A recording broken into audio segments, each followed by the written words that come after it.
नमो विष्णुपदाय कृष्णपृष्ठाय भूतले श्रीमते भक्तिवेदांत स्वामी इति नामिने नमः। विष्णुपदाय कृष्णपृष्ठाय भूतले मते भक्तिवेदांत स्वामी इति नामिने नमः।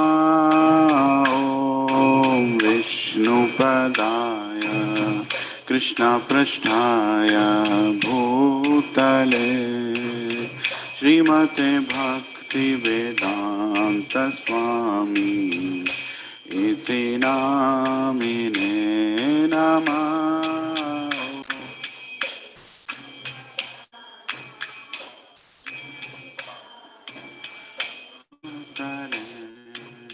श्रीमते भक्तिवेदांत स्वामी इति नामिने। नमस्ते सरस्वती देवे गौरवाणी प्रचारिणे निर्विशेषा शून्यवादी पाश्चात्यादेशतारिणे नमस्ते सरस्वती देवे गौरवाणी प्रचारिणे शून्यवादी पाश्चात्यादेशतारिणे नमस्ते सरस्वती देवे गौरवाणी प्रचारिणे निर्विशेषा शून्यवादी पाश्चात्यादेशतारिणे नमस्ते सरस्वती देवे चारिणे निर्विशेषा शून्यवादी पाश्चात्यादेशतारिणे। जय श्री कृष्ण चैतन्य प्रभो नित्यानंद श्री अद्वैता गदाधर श्रीवासादि गौर भक्तवृंद। जय श्री चैतन्य प्रभु नित्यानंद श्री अद्वैता गदाधर श्रीवासादि गौर। जय श्री कृष्ण चैतन्य प्रभु नित्यानंद श्री अद्वैता गदाधर श्रीवासादि गौर भक्तवृंद।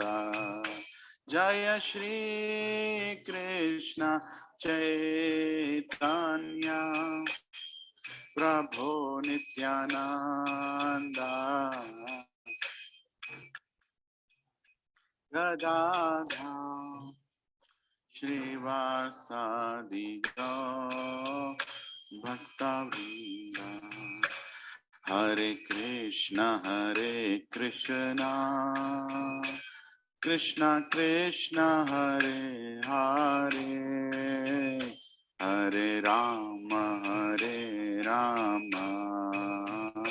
Ram Ram Hare Hare.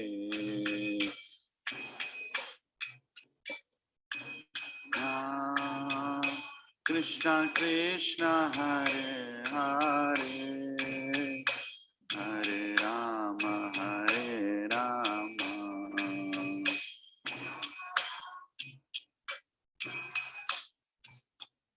Hare Krishna, Krishna Krishna, Hare Hare, Hare Rama, Rama Rama, Hare Hare, Hare Krishna, Krishna Krishna, Hare Hare, Hare Rama,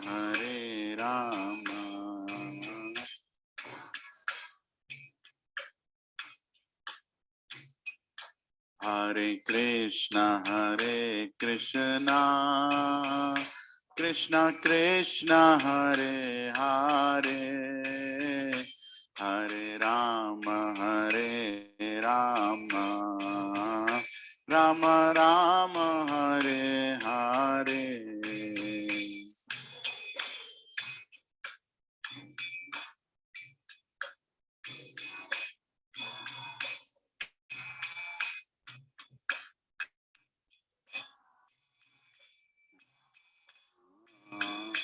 Rama Rama, Hare Hare, Hare Krishna,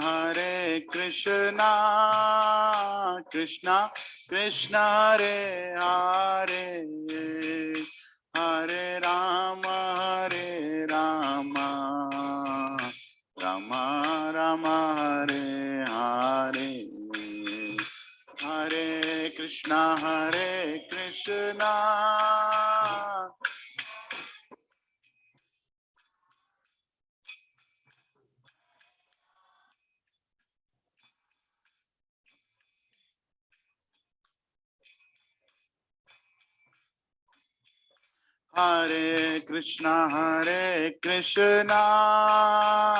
Krishna Krishna, Hare Hare, Hare Rama, Rama Rama, Hare Hare, Hare Krishna,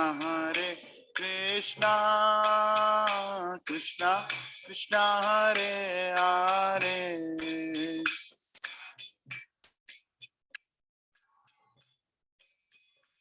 Rama Rama, Hare Hare, Hare Krishna, Krishna Krishna, Hare Hare, Hare Rama, Rama Rama, Hare Hare, Hare Krishna, Krishna Krishna, Hare Hare, Hare Rama, Rama Rama, Hare Hare,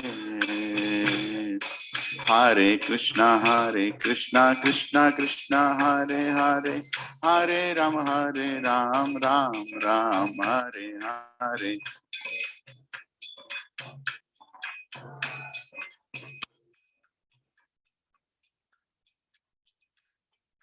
Hare Krishna, Krishna Krishna, Hare Hare, Hare Ram, Ram Ram, Hare Hare.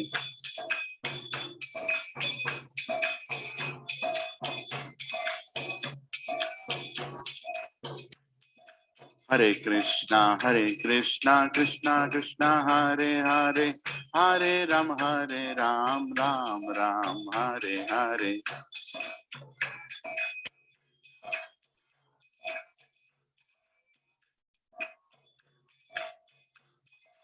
Hare Krishna, Krishna Krishna, Hare Hare, Hare Ram, Ram Hare Hare.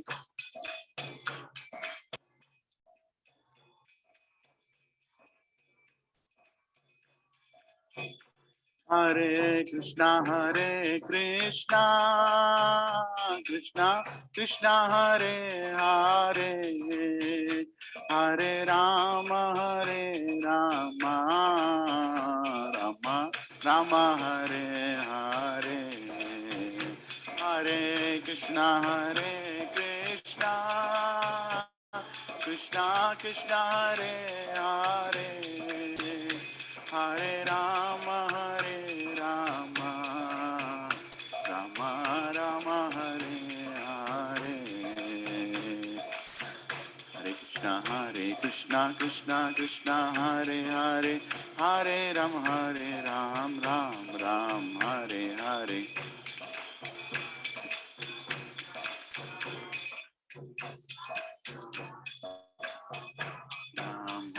Hare Krishna Krishna Krishna Hare Hare Hare Rama Rama Rama Hare Hare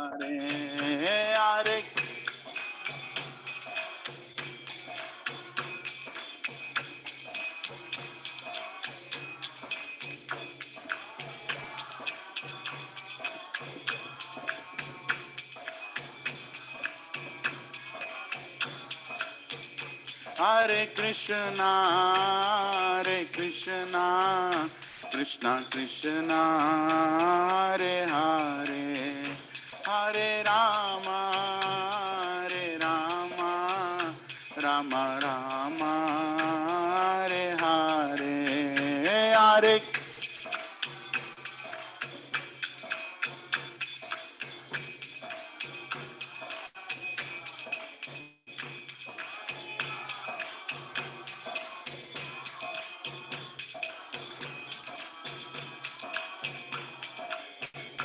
Hare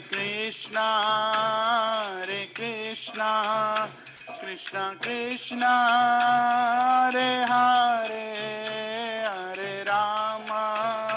Hare Rama Rama Rama Hare Hare Hare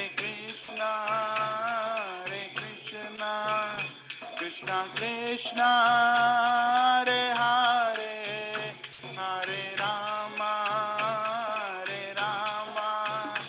Rama Rama Hare Hare Hare Krishna Krishna Krishna Hare Hare Hare Rama Rama Rama Hare Hare Hare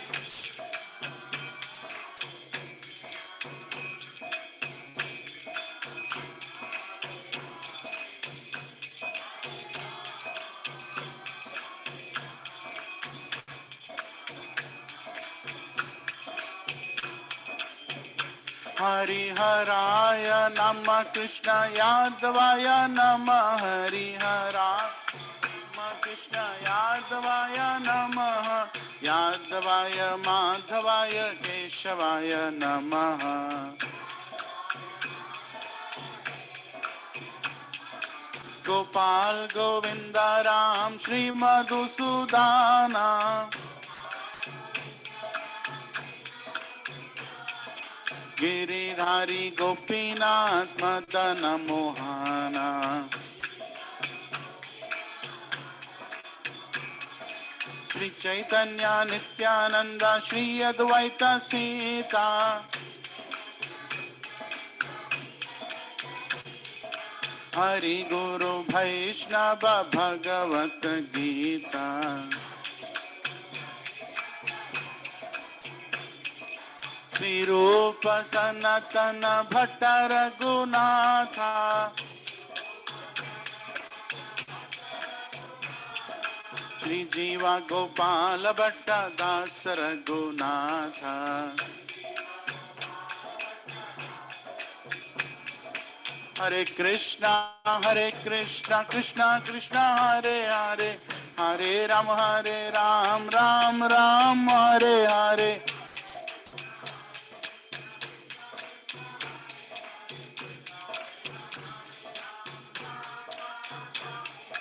Hare Krishna Krishna Krishna Hare Hare Hare Ram Ram Hare Hare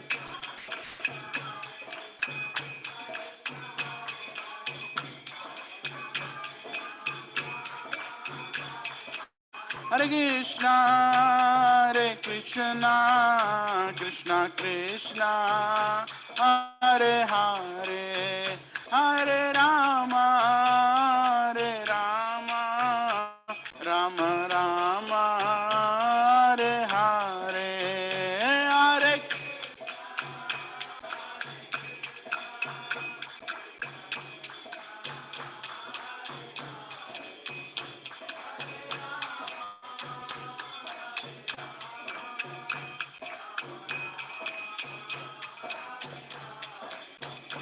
जय राधा गोपी वल्लभ राधा गोपी वल्लभ राधे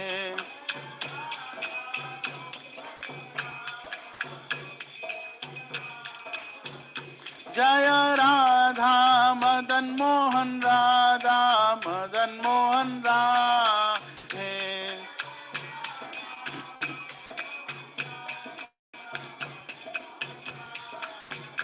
जय राधा गोपीनाथ राधा गोपीनाथ राधे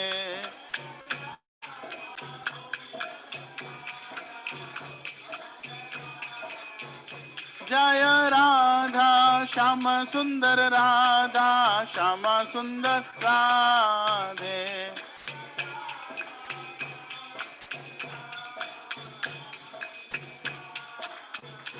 जय राधा गोविंद राधा गोविंद राधे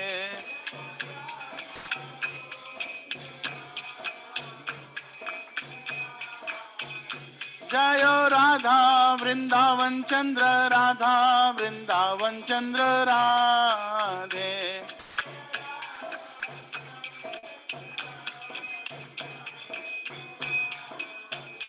जय राधे जय राधे जय राधे जय श्री राधे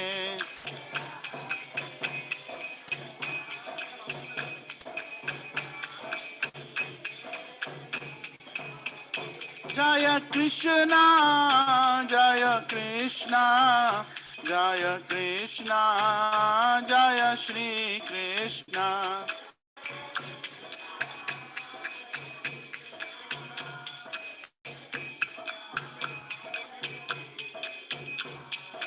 राम लक्ष्मण जानकी राम लक्ष्मण जानकी राम लक्ष्मण जानकी जय बोलो हनुमान की जय बोलो हनुमान की जय बोलो हनुमान की हरे कृष्णा कृष्णा कृष्णा हरे हरे हरे राम राम राम हरे हरे हरे कृष्णा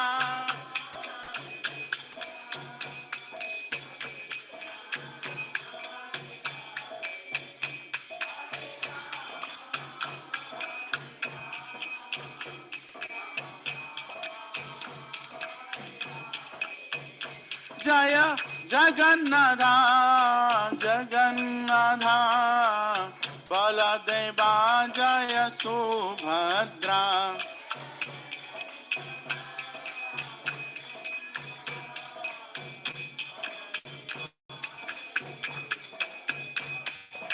जगन्नाथ स्वामी नयन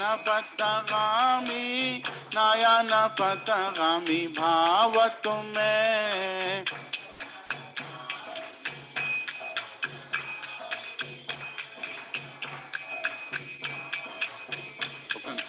जगन्नाथ स्वामी नयन पथगामी भाव तुम्हें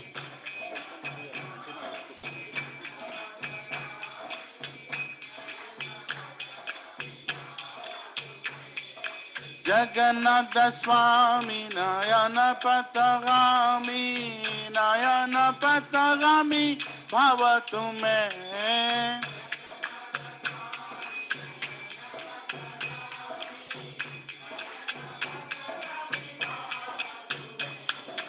Nitai Gaurango, Nitai Gaurango, Nitai Gaurango, Gaura Hari.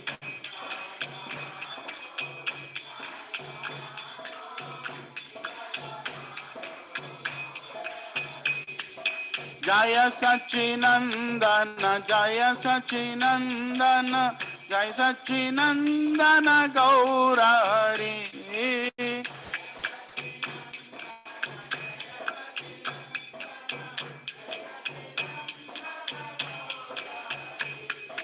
Patita Pavana, Patita Pavana, Patita Pavana, Gaura Hari.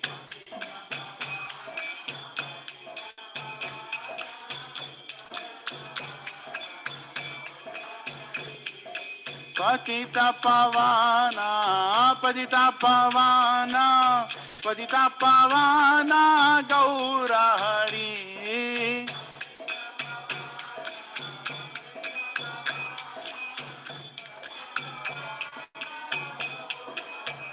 Jaya Jaya Prabhupada, Prabhupada, Prabhupada, Jai Jai Prabhupada.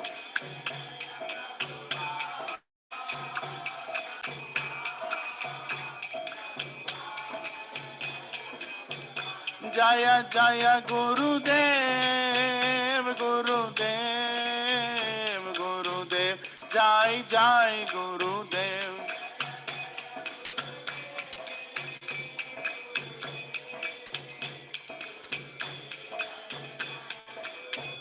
Nitai Gaura Hari Bol, Hari Bol, Hari Bol. Nitai Gaura Hari Bol.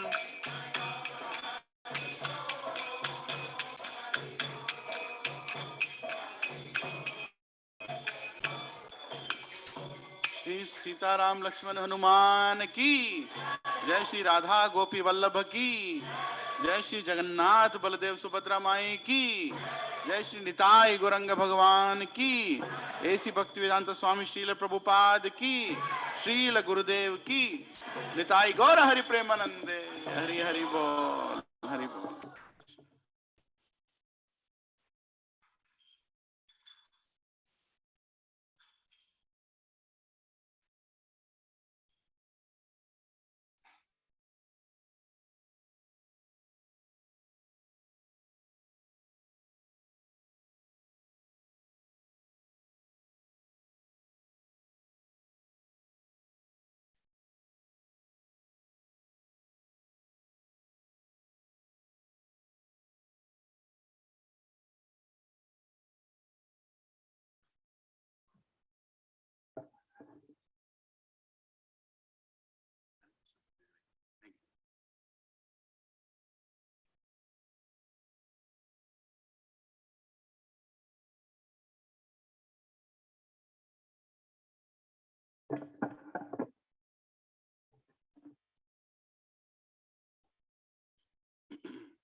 So we'll do more bhajans as we progress, but now we'll start with some Ram Katha.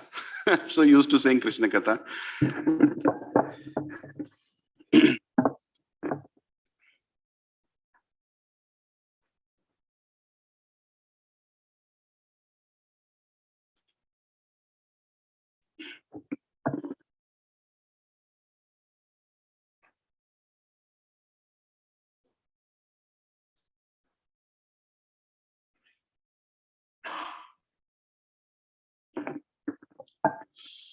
Om Jnantimirandasya Jnananjana Shalakaya Chakshuro Militam Yena तस्मै श्री गुरवे नमः। श्री चैतन्य मनोभीष्टं स्थापितं येन भूतले स्वयं रूपा कदा मह्यं ददाति स्वपदान्तिकम्। वन्देऽहं श्रीगुरो श्रीयुतापदकमलं श्रीगुरुं वैष्णवांश्च श्रीरूपं साग्रजातां सहगना रघुनाथान्वितं तं सजीवं साद्वैतं सावधूतं परिजना सहितं कृष्ण चैतन्य देवं श्रीराधा कृष्ण पदान् सहगना ललिता श्री विशाखान्वितांश्च हे कृष्णा करुणा सिंधो दीनबंधो जगतपते गोपेशा गोपिका कांत राधा कांत नमोस्तुते तप्त कांचना गौरांगी राधे वृंदावनेश्वरी वृषभानुसुते देवी प्रणमामि हरिप्रिये वाञ्छाकल्पतरुभ्यश्च कृपा सिन्धुभ्य एव च पतितानां पावनेभ्यो वैष्णवेभ्यो नमो नमः। जय श्री कृष्ण चैतन्य प्रभो नित्यानंद श्री अद्वैत गदाधार शिवासादि गौर भक्त वृंद हरे कृष्णा कृष्णा कृष्णा हरे हरे हरे राम राम राम हरे हरे। ओम नमो भगवते वासुदेवाय।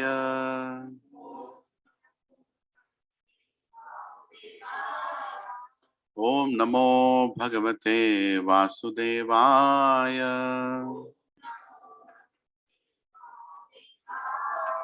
ओम नमो भगवते वासुदेवाय।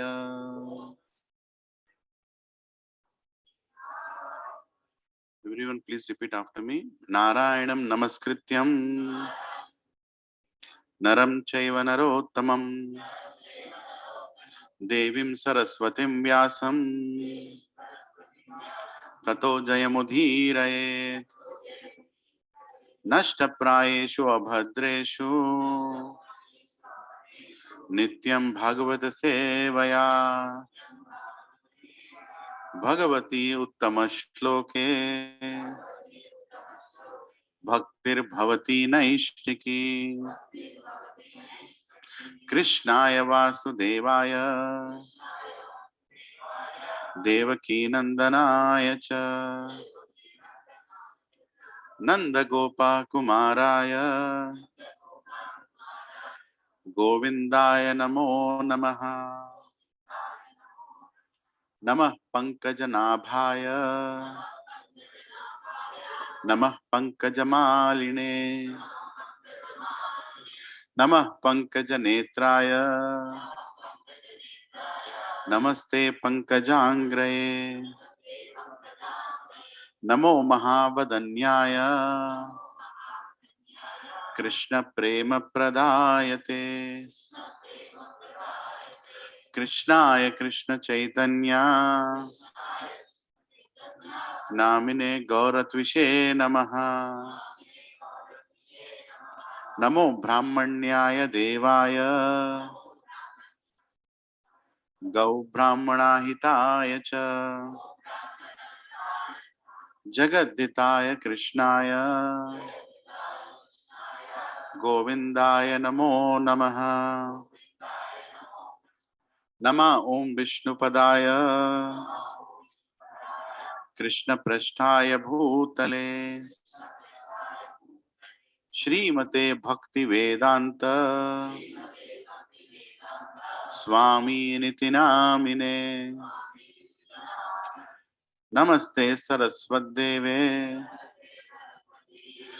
गौरवाणी प्रचारिणे निर्विशेष शून्यवादी पाश्चात्य देशतारिणे जय श्री कृष्ण चैतन्य प्रभो नित्यानंदा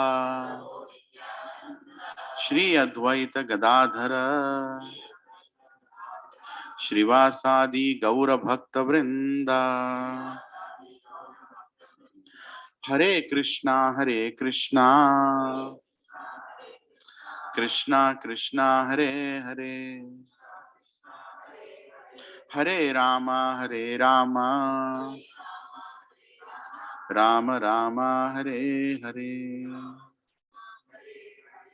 मुखं करोति वाचालं पंगुं लंघयते गिरिमित् कृपातमं वन्दे श्रीगुरु दीनतारिणं श्रीपरमानन्दमाधवं श्रीचैतन्य ईश्वरम्। ओम पवित्रो पवित्रो वा सर्वावस्थं गतोऽपि वा यत्स्मरेत् पुण्डरीकाक्ष सभ्याभ्यन्तरं शुचे। श्रीविष्णु श्रीविष्णु श्रीविष्णु।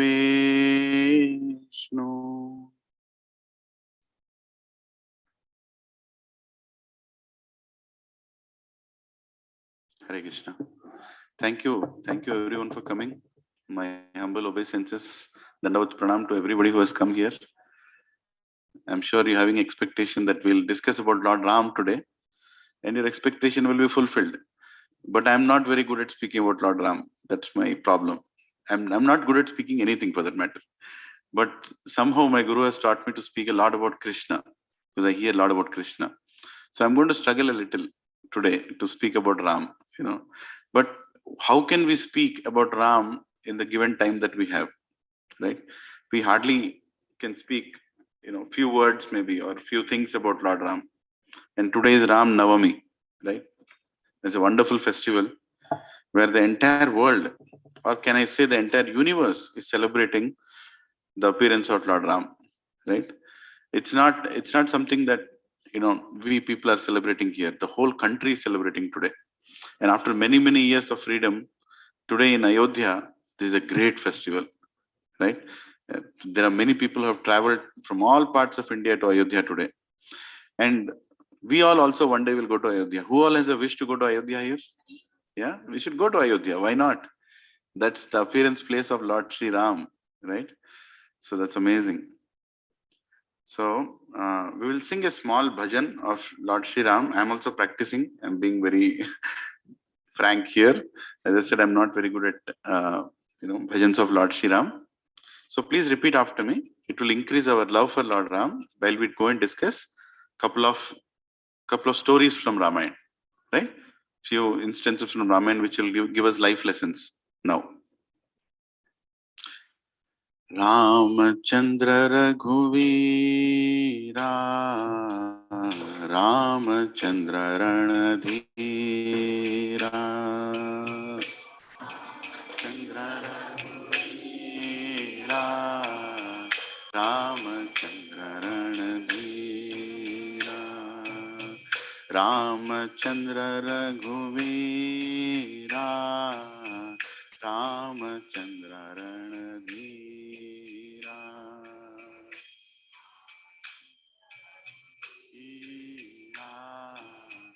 रामचंद्र रणधीरा रामचंद्र रघुवीरा रामचंद्र रणधीरा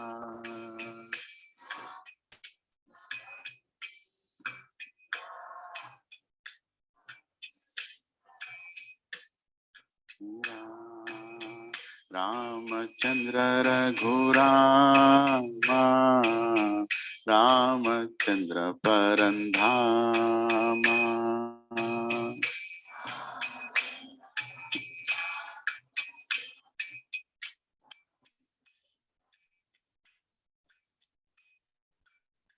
रामचंद्र रघुरामा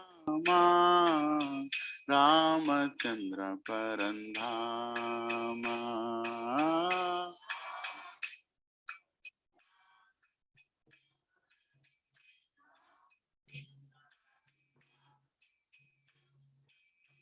रामचंद्र रघुनाथा रामचंद्र जगन्नाथा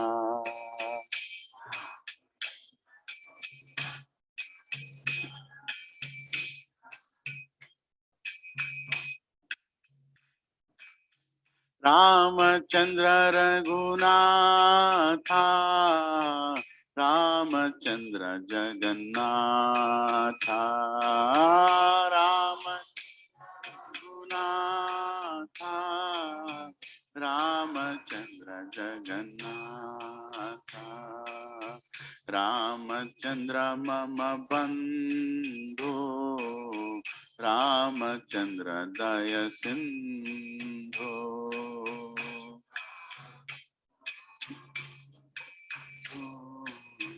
रामचंद्र दय सिंधु, रामचंद्र मम बंधु, रामचंद्र दय सिंधु, रामचंद्र दम बंधु,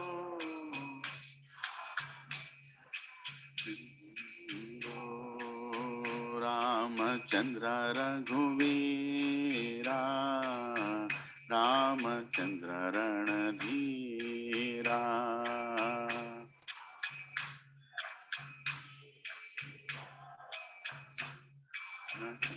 रणधीरा, जय राम जय राम जय जय राम, श्री राम जय जय राम,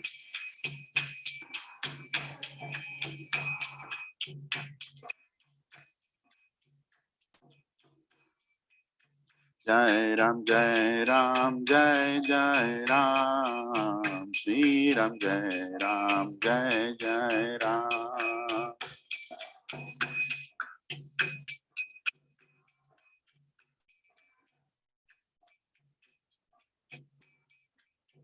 जय राम, जय राम जय जय राम, श्री राम जय जय राम, बोलो राम जय राम, श्री राम जय जय राम, जय राम जय जय राम, श्री राम जय जय राम,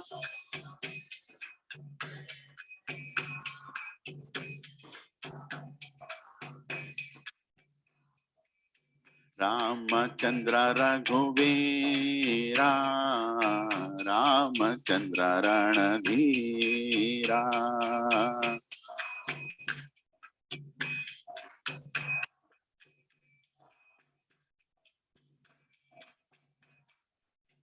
रामचंद्र रघुरामा, रामचंद्र परंधामा,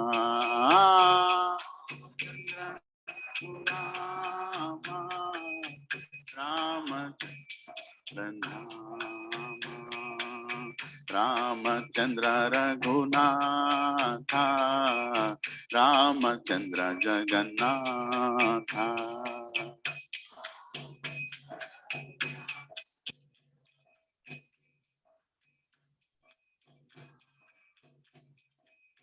रामचंद्र मम बंधु, रामचंद्र जय सिंधु,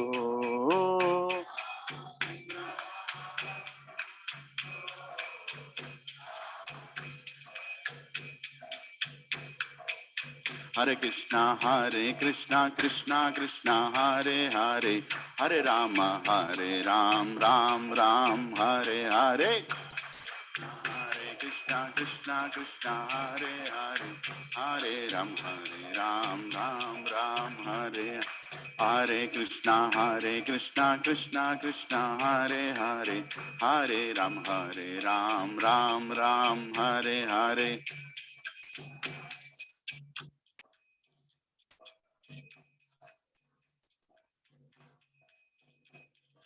हरे कृष्णा कृष्णा हरे हरे, हरे राम राम हरे हरे, कृष्णा कृष्णा हरे हरे, हरे राम राम हरे, हरे कृष्णा कृष्णा हरे हरे, हरे Ram Ram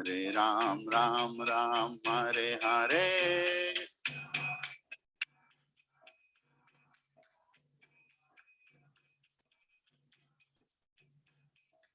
Krishna, Krishna Krishna, Hare Hare, Hare Ram, Ram Ram, Hare Hare.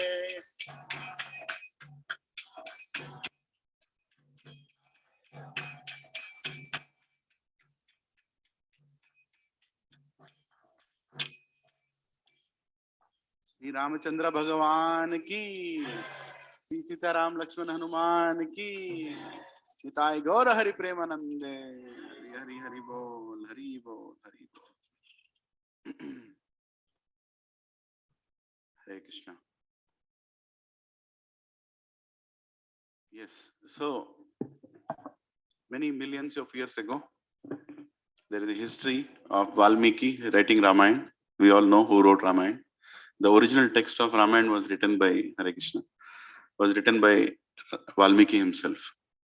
And after that, there were many Ramayans written in different languages. Actually, in Telugu, there is a Ramayana. There is a Ramayana in Tamil. There is a Ramayana in Malayalam. There is a Ramayana, I heard, even in Farsi, right? And there is a Ramayana, somebody has written in a very colonial language, where Lord Ram was born, and that was none other than Tulsidas. And Tulsidas himself refers that my source of knowledge of Ramayana is coming from Valmiki. And of course, there is a reference of Ramayana in different Puranas also, right?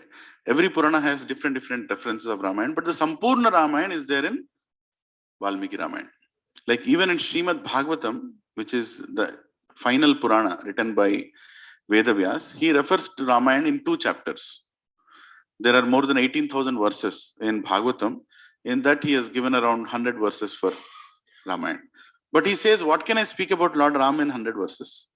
Because Valmiki has taken 24,000 verses to tell about Lord Ram. Right? An entire Bhagavatam of all avatars and Krishna Lila together is 18,000 verses. Right? So Ramayana is such a vast knowledge. And in this, while Narad Muni came and met Valmiki, so Valmiki asked, what is the service you want me to do? He said, you have to write about a great person. So then Valmiki asked a question. He asked 3 questions here from Valmiki Ramayana. These are directly from the Shastra. I'm not very used to chanting these verses, so please excuse me. I have to learn. Maybe next time I'll learn. But if you all can see the verse from far away, can you read it? Can everybody read it? If I ask you to read it, yeah? So try to repeat after me. These are the questions that Valmiki Muni asked Narad Muni, right? Before even Narad Muni answered, he asked the questions, right? So because it is Ramanavami, it is very auspicious to read these verses, right? Just the very voice itself that we are using to read these verses is so auspicious, right? So let's try to read, okay? Repeat after me. Kahano asmin sampratam loke gunavan kahacha viryavan dharmagnya cha kritagnya cha satyavakyo dridhavrata. Yes, repeat after me. Who is really that person in this present world who is principled and also potential one, a conscientious one, a redeemer, and also a truth teller, and self-determined in his deed? Right? Can you think of anybody right now in 21st century, 10th of April 2022? Koi yaad aa raha hai? Who is conscientious, who is a redeemer, who is a truth teller? He would never tell a lie, right? Who would lead like that? Okay. Let's see how difficult it is going to get now. Valmiki is not going to stop there. He's going to ask further questions. He's going to ask, Charitrena cha ko yukta, sarva bhuteshu ko hita, vidwan kah kah samraddha, cha kah cha eka priya darshana. We who is conduct wise filled with good conduct, who in respect of all beings is respectful, who is adept and also the blessed one, also uniquely good to look to, right? He is uniquely looked to good to. It is explained that a person, when he has no attraction in this world, no attraction, his tongue doesn't taste anything, his skin doesn't feel anything, and doesn't want to feel. Basically, there's nothing more nice, right? His eyes doesn't see anything more attractive. He doesn't find anything attractive. There is a beautiful woman, there is a beautiful man, doesn't matter. He only sees skeletons, right? He doesn't find any attraction in this world, doesn't smell anything nice, doesn't taste anything nice, doesn't touch anything nice. He doesn't feel that there is nothing attractive in this entire world. When he sees Lord Ram, he gets attracted, right? That is Lord Ram. Meaning, he's beyond the imagination of what we can carry about any person that we have seen in our life, or any person that we can think we can see in our life. That is Lord Ram, right? So here is being asked the question, who is uniquely good to look to? Who is that person? As soon as you look at him, you fall in love. There is no question of discussion. Dasharatha and his citizens did not choose Lord Ram because he was the elder son. They chose Ram because as soon as they saw him, they fall in love, right? So let's see what other question he asks. Atmavan ko jita krodho Jutiman kah anushuyakta kasya bibityati deva cha jata rosasya samyuge. Repeat after me. Who is that courageous one who controlled his anger, who is brilliant, non-jealous, and even who do the gods fear when provoked to war? Right? Who is that person that if he removes the dhanush and ban, even the gods fear? My God, what is happening now? Right? Who is that person? Is there any person like that on the planet? Because you are asking me to write about that person, I want to know, is there any such person? Right? And Narad Muni now replies. Right? Introduce my. Yeah. Narad Muni's answer. Let's repeat it. Ikshvaku Vamsha Prabhavo Ramo Nama Janaishruta Nityata Atma Mahaviryo Dutiman Vasi. One emerged from Ikshvaku dynasty and known to people as Rama by his name. And he is conscientious, highly valorous, resplendent, steadfast, and a controller of wise and vile, and his own senses as well. Right? So he's saying there is one person who can control his senses on this planet.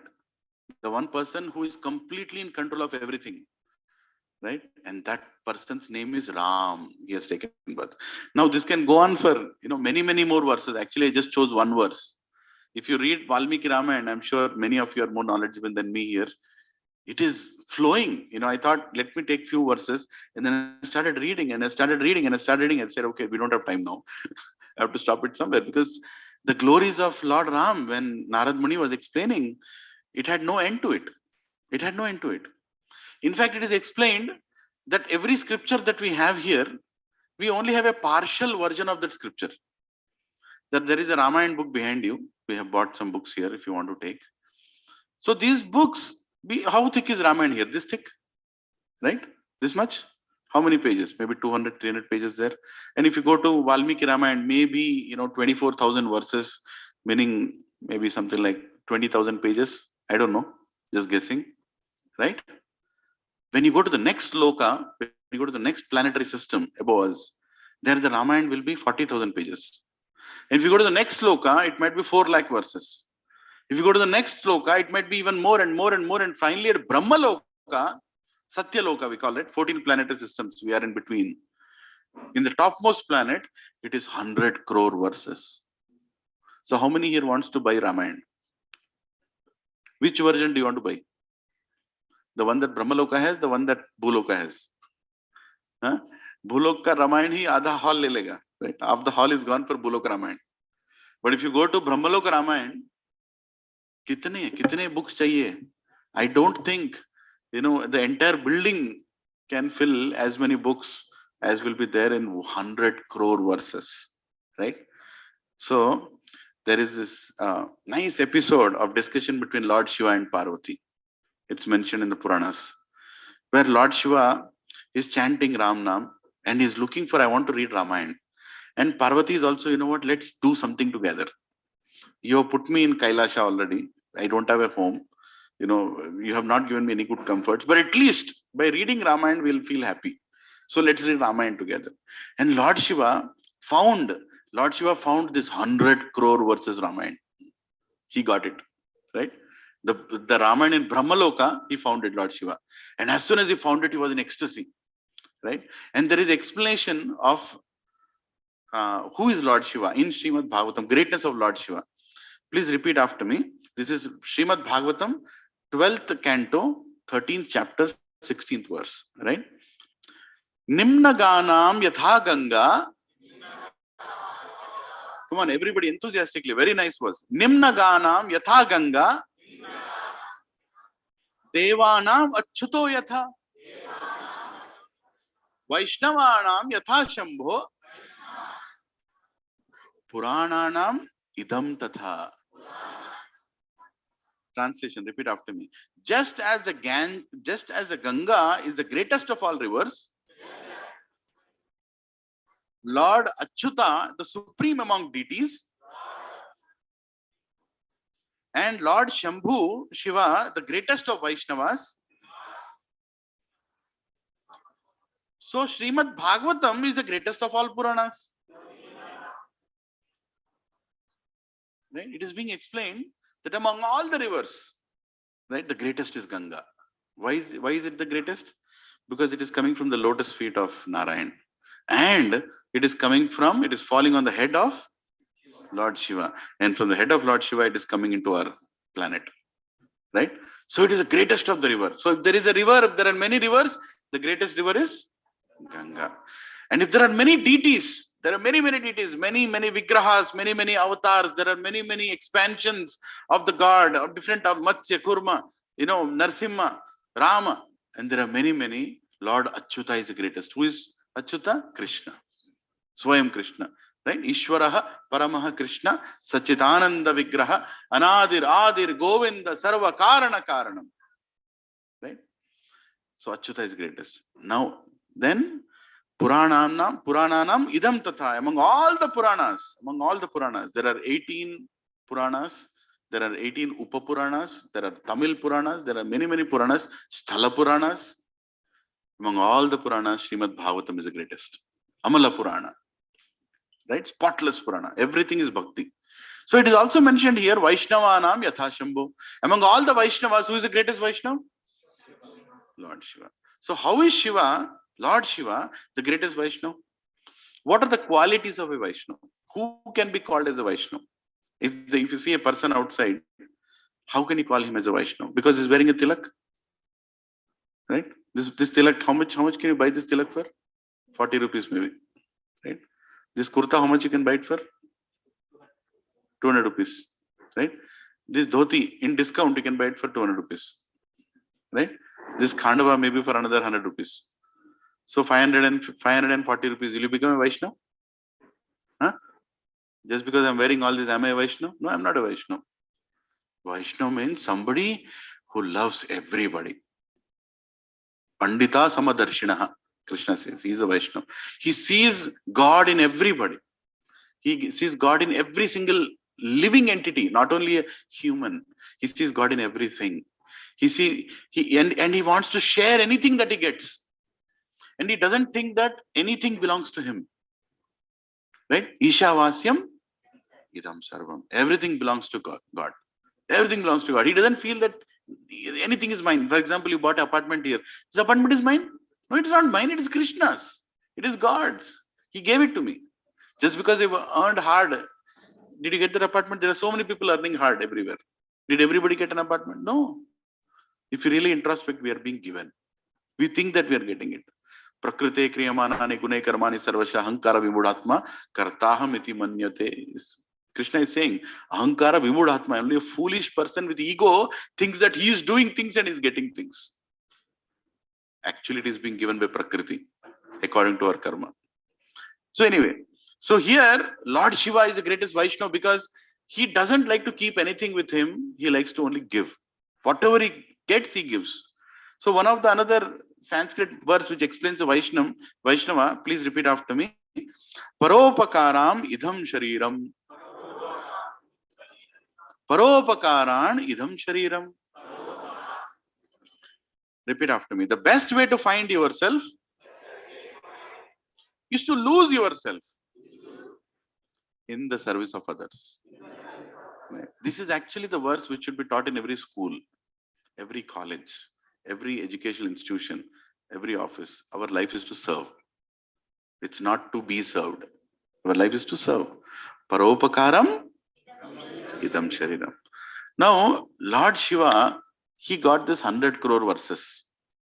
What is he going to do? What is the quality of Vaishnav? Paropakaram idam shariram. So Sita Ma is sitting there and Lord Shiva got 100 crore verses. Just move this little thing to the top. Yeah.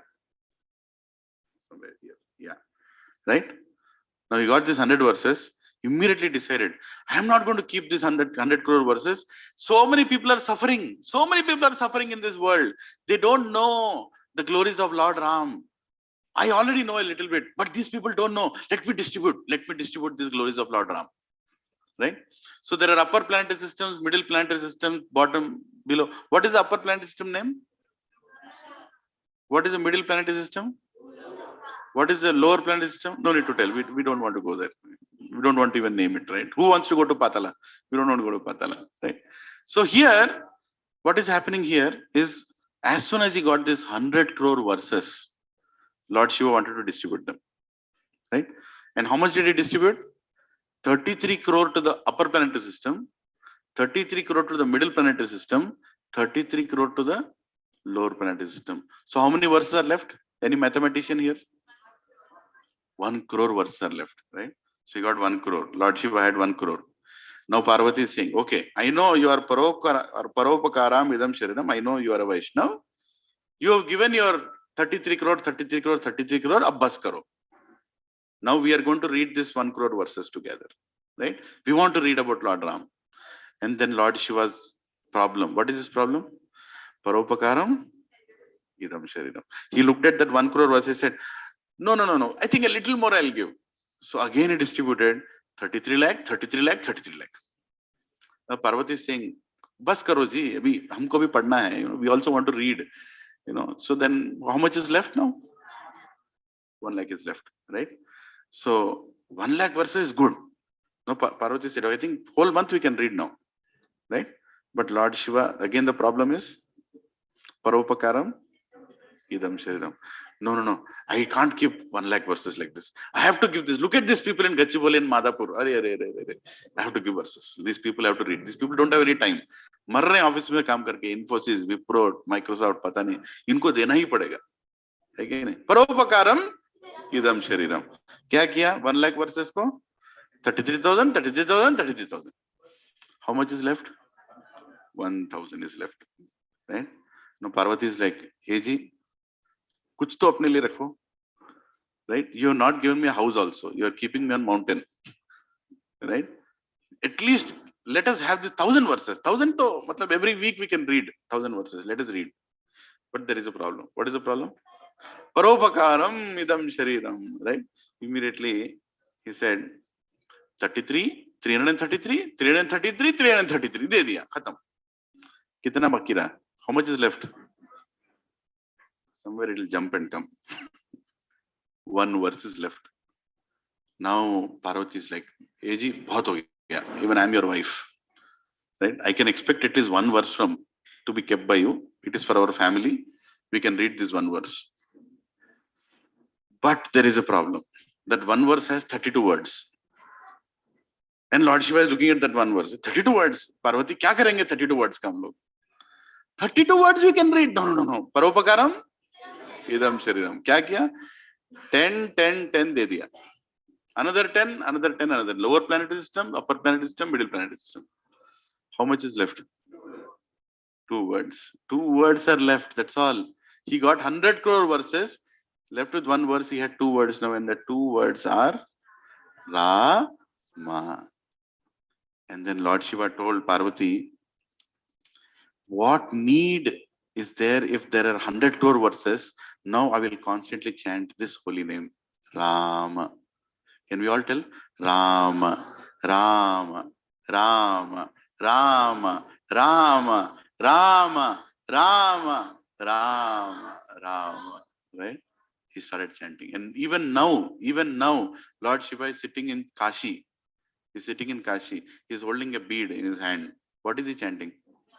Ram, Ram, Ram, Ram, yeah, Ram, Ram. And anybody who lives his life in Kashi, anybody who goes and leaves his body in Kashi, what is Lord Shiva's promise? I will come personally to your body, and in your ear before you die, I will chant what? Ram. Right? That is why Vaishnavanam Yathashambho. There is no greater Vaishnav than Lord Shiva. And even now, he is a Kshetra Palak.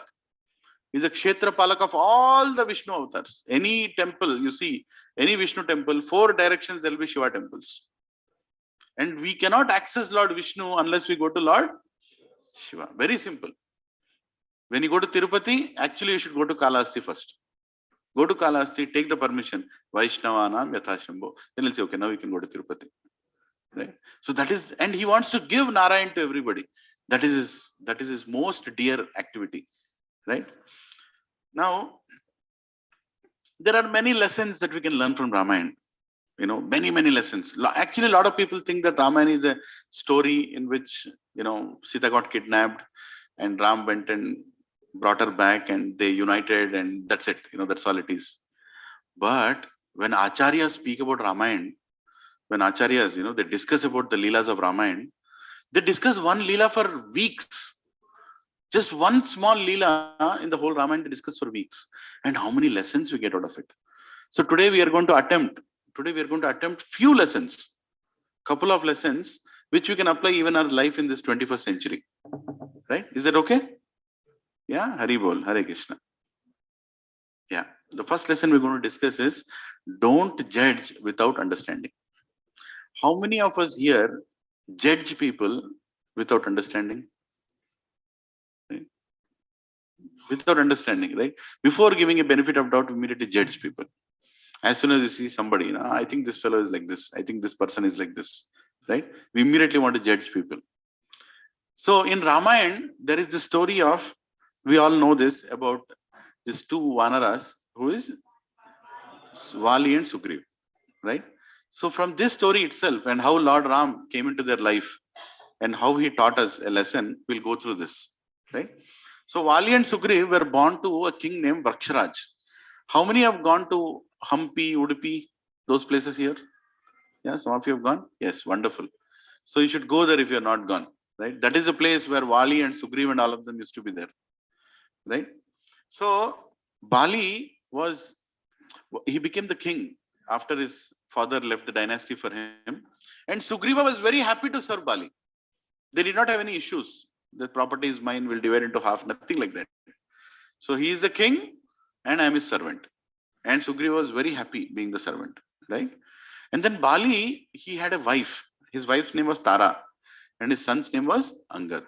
And it is very clear that after Bali passes away, if he passes away, who will be the king? Sugriv or Angad? Angad. Always like that. It's not like brother to brother. It's always who is declared the king. जिसका राज्याभिषेक होता है, उसका बच्चा he takes the kingdom forward. So, and Sugriv was very happy with it because Angad was also a very potential, person, but he was very young at that time. But then a problem happened. A demon called Mayavi demon attacked, right? Now this demon, he was the brother of another demon called Dundubi. Now this Dundubi, first let me tell you, this Dundubi attacked that whole place. And that time, Bali, what he did, Bali is very strong. I don't know how many of you know about Bali as a history. There is a saying that Ravan got very egoistic and he started fighting around the world. He finally came to Bali. And Bali, without even looking at Ravan, he just sent his tail put him, tied him inside the tail and made him rotate the whole planet 2 times. And literally think about Ravan, he's like, kab chhodega mere ko? Right? That powerful is Bali. That powerful is Bali. And Bali defeated this demon called Dundubi, and he throwed the demon, just he killed him and he throwed his body up in the air. Not intentionally, but it went and fell in a place called Pampa Sarovar, Kishkinda forest, right near Hampi. That's where it went and fell. And at that place, there were a lot of munis. They were doing big tapasya, big homam, big yajna was happening, and the body of the Dundubi went and fell there. As soon as it fell there, it broke apart, and there was blood, mucus, pus, bones everywhere scattered, and the whole yajna became, waste. He can't continue the yajna now.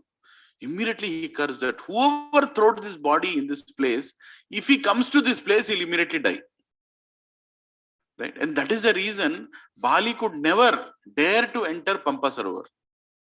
And we all, if you go to Hampi and Udupi, you should go to, the place where Hanumanji was born, Anjana Parvat. It's even now there. And, Anjana Devi. And you can go to Pampa Sarovar also. You can go and take a dip there. I went there with my Gurudev. So it was very nice. We all should do that. We should go and take dip there. Very, very auspicious lake. So this is how Dundubi was brought down. And after that, Dundubi's brother got very angry. That how come my brother was killed so brutally? I am going to kill that Bali now. So as soon as he attacked Kishkinda forest, immediately he targeted Bali. And Bali told, he has a direct problem with me. So Sugriva, you stay. You take care of things. I will go and kill this fellow first. And they started fighting. It was like a battle which can't be fathomed or thought about by all of us. It's beyond our thinking. It was going on for days and weeks. And they were beating each other. There were mountains shaking while they were beating each other. And while they were beating each other, they went into this cave. And the cave, inside the cave, there was loud noises. Right? There was huge noises coming out. Sugriva is standing outside. What do I do now? Should I wait? Should I go inside? Help my brother? Should I do what? And suddenly, after a month of fighting inside, huge, like a flow of blood came outside. Like it was like literally, like sprinkling out of the cave. And when this whole blood came out, also a voice of his brother came out. Right? Like a huge voice came, and immediately understood Bali is dead. He felt that Bali is dead because the blood came out and the voice also came out at the same time. He said Bali is dead. And as soon as he understood that, what did he do? He immediately thought that if Bali is dead now, and this Mayavi demon, if he comes outside, he will kill all of us also. So this is a good time to do what? Cover the cave. So immediately he took a big rock, and with the help of a lot of people, which cannot be moved by a single person, he took this rock and closed that cave. And he closed it, like packed it up, literally like plastered it up, so that the demon will not come outside. And then immediately, he was crying a lot because he lost his brother. And in that pain, he went back to the kingdom. He went and told the ministers whatever happened. And he told that we lost our, king. And ministers told that Angad is very young. Angad cannot be made the king now. He is not capable of taking it up. So Sugriv, why don't you become the king now? When it's the right time, if you want to give to Angad, that's a different thing, but you become the king now. You take the kingdom. The kingdom cannot be without a king. And Sugriv reluctantly, he said, okay, I don't know what to do now. Since you're telling me, I'll take the kingdom. And he became the king. Sugriv became the king. But there was a problem. What was the problem? It was an assumption that Sugriv made that Bali died. He never saw that Bali died, right? He only assumed that Bali died. Then, when Sugriv became the king and he was on the throne, after a few days, actually Bali came out. And what did Bali see? As soon as he killed this demon Mayavi, he saw that the whole cave is nicely closed. Now, cave cannot be closed like that by natural ways. Right? It's not like a wind came and the stone rolled and it went and closed the cave. It is not like that.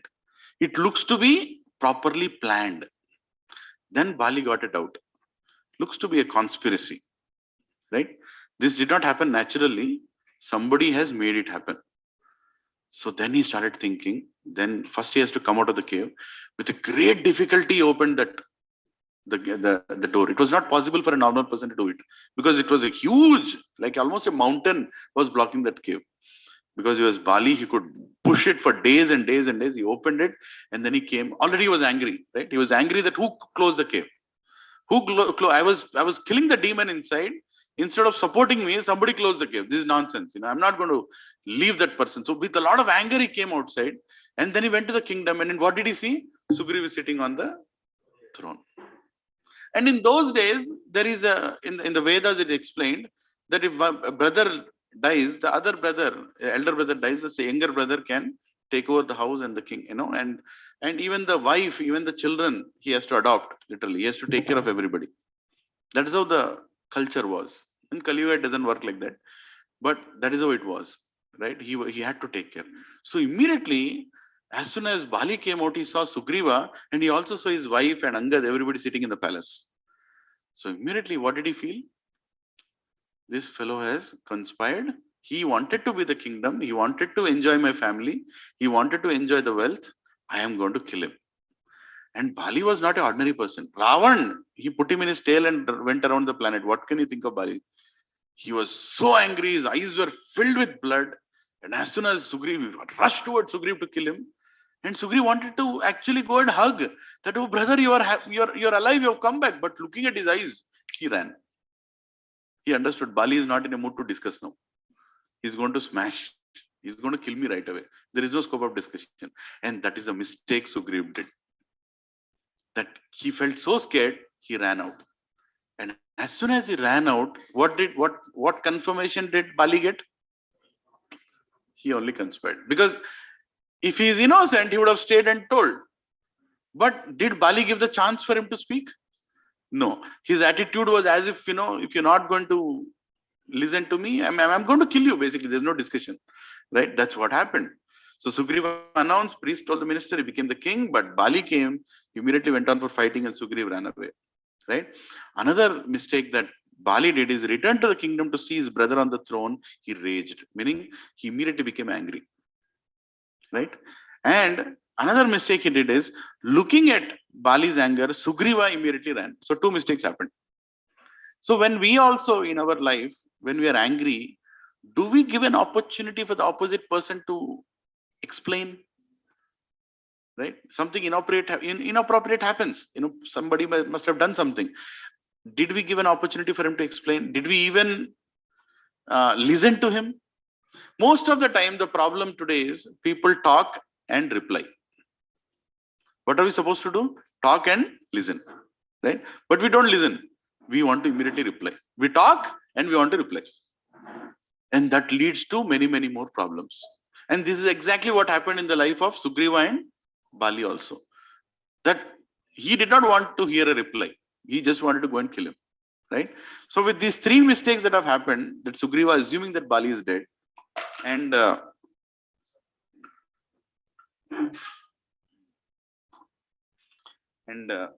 Bali assuming that Sugriva was conspired the whole thing, right? There was an enmity that came between both the brothers. It was an enmity that had to be resolved. And who is going to resolve this? And Sugriva simply went and he was hiding where? Kishkinda forest. In which place? Yeah, Rishimukha and Pampa Sarovar, that area. He was hiding there because that is the one place where Bali will not come. That is one place he'll be saved.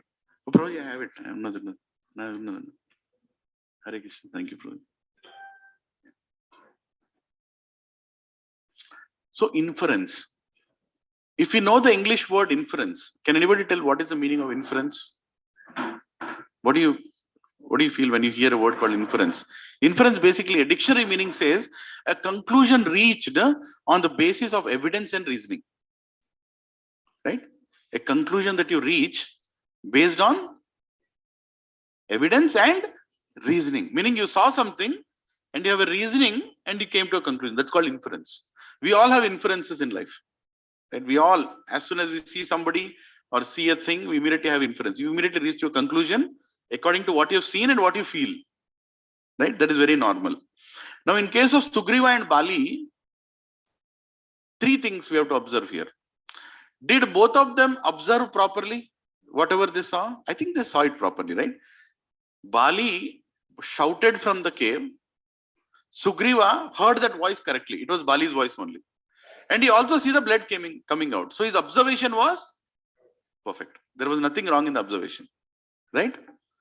And Bali's observation, the cave is closed and Sugriva is on the throne. Did he observe properly?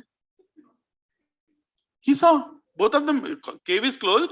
This fellow is on the throne. His observation was correct. I'm not saying his conclusion was correct. Is his observation correct or no? उसने जो देखा ठीक देखा या नहीं देखा है कि नहीं? He saw that actually my brother is sitting on the throne and I'm in the cave and the cave is closed. Okay. So as far as observation is concerned, both of them are right. Do we all agree on this? Mere observation, right? Lift your hand if you agree that observation is right. Yeah. But conclusion is wrong. What is the conclusion? Sugriva felt Bali is dead. And in order to save the kingdom, he became the emperor, right? And he trapped the demon in order to save the kingdom. That's what he did. So his conclusion was wrong. And what was Bali's conclusion? His brother has conspired to be the king, and for that he wanted him dead. Now, Prabhujis and Matajis, just think about it. Now, Bali and Sugriva were not ordinary people. If they can go wrong with proper observation and wrong conclusion, what are we?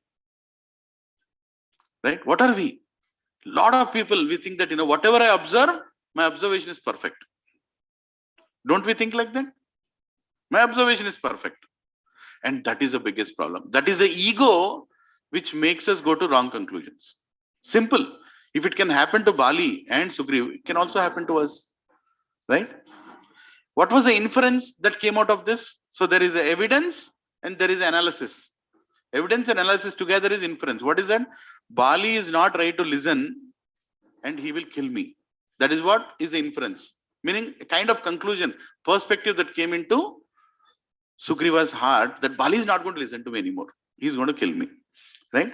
And there is no point in explaining also. This fellow will not listen to me. He is going to kill me anyways. And what is the inference of Bali?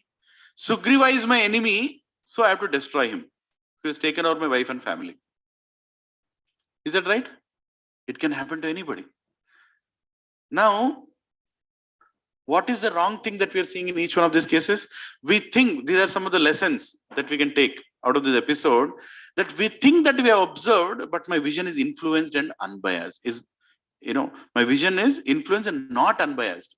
How many times we actually see something unbiased? Are we always biased or no? Right? We don't see anything unbiased. When we see something, we already have an impression. That is the problem. And because we are not biased, our observation is also not clean. Right? Just think about it. Say, for example, you saw somebody in the office. Right? He came and immediately he relaxed in his chair and he started snoring. What do you think immediately? Huh? He's a lazy fellow. What else do you think? Huh? He is not respectful. Okay. Anybody else? He is not focusing on his job. But how many of you know he got low sugar and he's almost in coma and is snoring? Can you imagine? None of us can even think of it, right? We will not think about it. We will not think about it. People, when they get low sugar, they almost walk like a drunkard. You know that? They lose their conscience, their entire nervous system goes down. They almost go like this. Ye to piya hua hai. He's not piya hua hai. He is actually struggling to stand. You can't, and they snore also.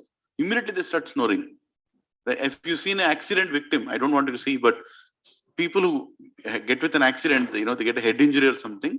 I have seen one person. He starts snoring and sleeping.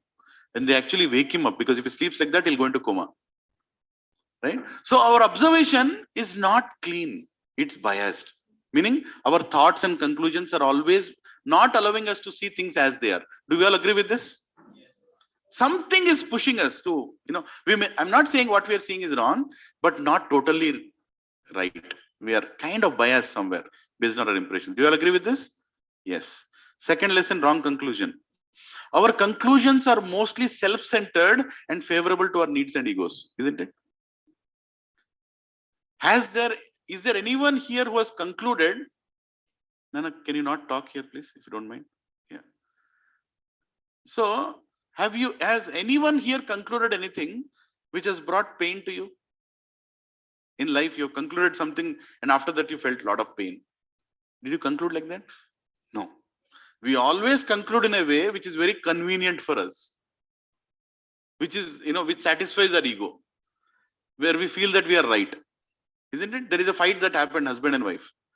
And the conclusion, husband will come in such a way that ultimately he feels that I'm the winner. Right? That is the nature, human nature. So our conclusions are also not pure. They're always biased with our ego. How many agree with this? Yeah, I mean, this is a sincere class. You know, in front of Lord Ram, Lakshman, Sita, we can't say no. Because they know. Even if we don't know, they know, isn't it? Sita, Ram, Lakshman, Hanuman ki. Yes, right? So our conclusions are also not really pure enough, right? And inference. We're always eager to justify our actions and our mind infers to such ideas.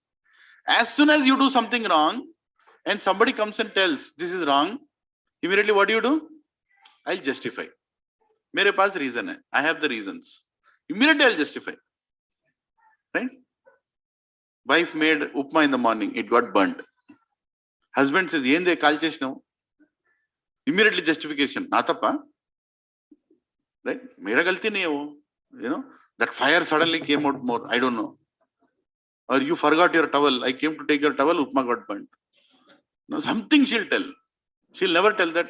Evandi, kshaminchandi, mistake chesanu. Next time, did you hear anything like that? Right? Sometime who told that? Sometimes the upma gets burnt. Agreeing the mistake, yes. Sometimes we do. But most of the time, we justify. Justification is a natural activity and justification is an act of mind. It's not an act of intelligence. We immediately want to justify. Right? Mind always wants to find some reason to support us. But intelligence says, no, don't do that. You're wrong, admit. But we'll never admit. That's why people say we should control our mind. Mind is not our friend. Mind is our enemy. Intelligence is our friend. If everybody does anything your mind says right now, can we all sit together? Right now, my mind is saying something. If I tell all of you, you'll throw me out of this window. That crooked the mind is. Mind always keeps telling some nonsense. Something it will tell. Right? But we don't follow the mind. Do we follow our mind all the time? We don't follow our mind all the time. We immediately tell the intelligence, ye malochana, aisa khayal kaise aaya? No, I should not think like this. How many of you have got a thought? After getting that thought, you felt embarrassed. Why did I get? Did anybody get that thought like that? Any time in your life? Yeah? Sometime in your life? Your Lord Ram is here. We all get such kind of thoughts, right? But through our intelligence, we control those thoughts, right? So, 3 things happened here. Observed, judged, and condemned. Bali observed, he judged, and he condemned. Sugriva observed, he judged, and he get condemned. But no confrontation. Meaning, there was no discussion. Nobody gave an opportunity to talk and understand. Is that true in this whole episode? Yeah. So if you see anyone doing anything objectionable, if you see anybody, people can do things which are objectionable, which is natural. It can happen. So what are the 3 things you should do? Let's learn a lesson out of it. What we should do when we see somebody doing anything objectionable, right? By the way, all of you are there in the My Home Krishe group. Some of you are there, right? There is a group.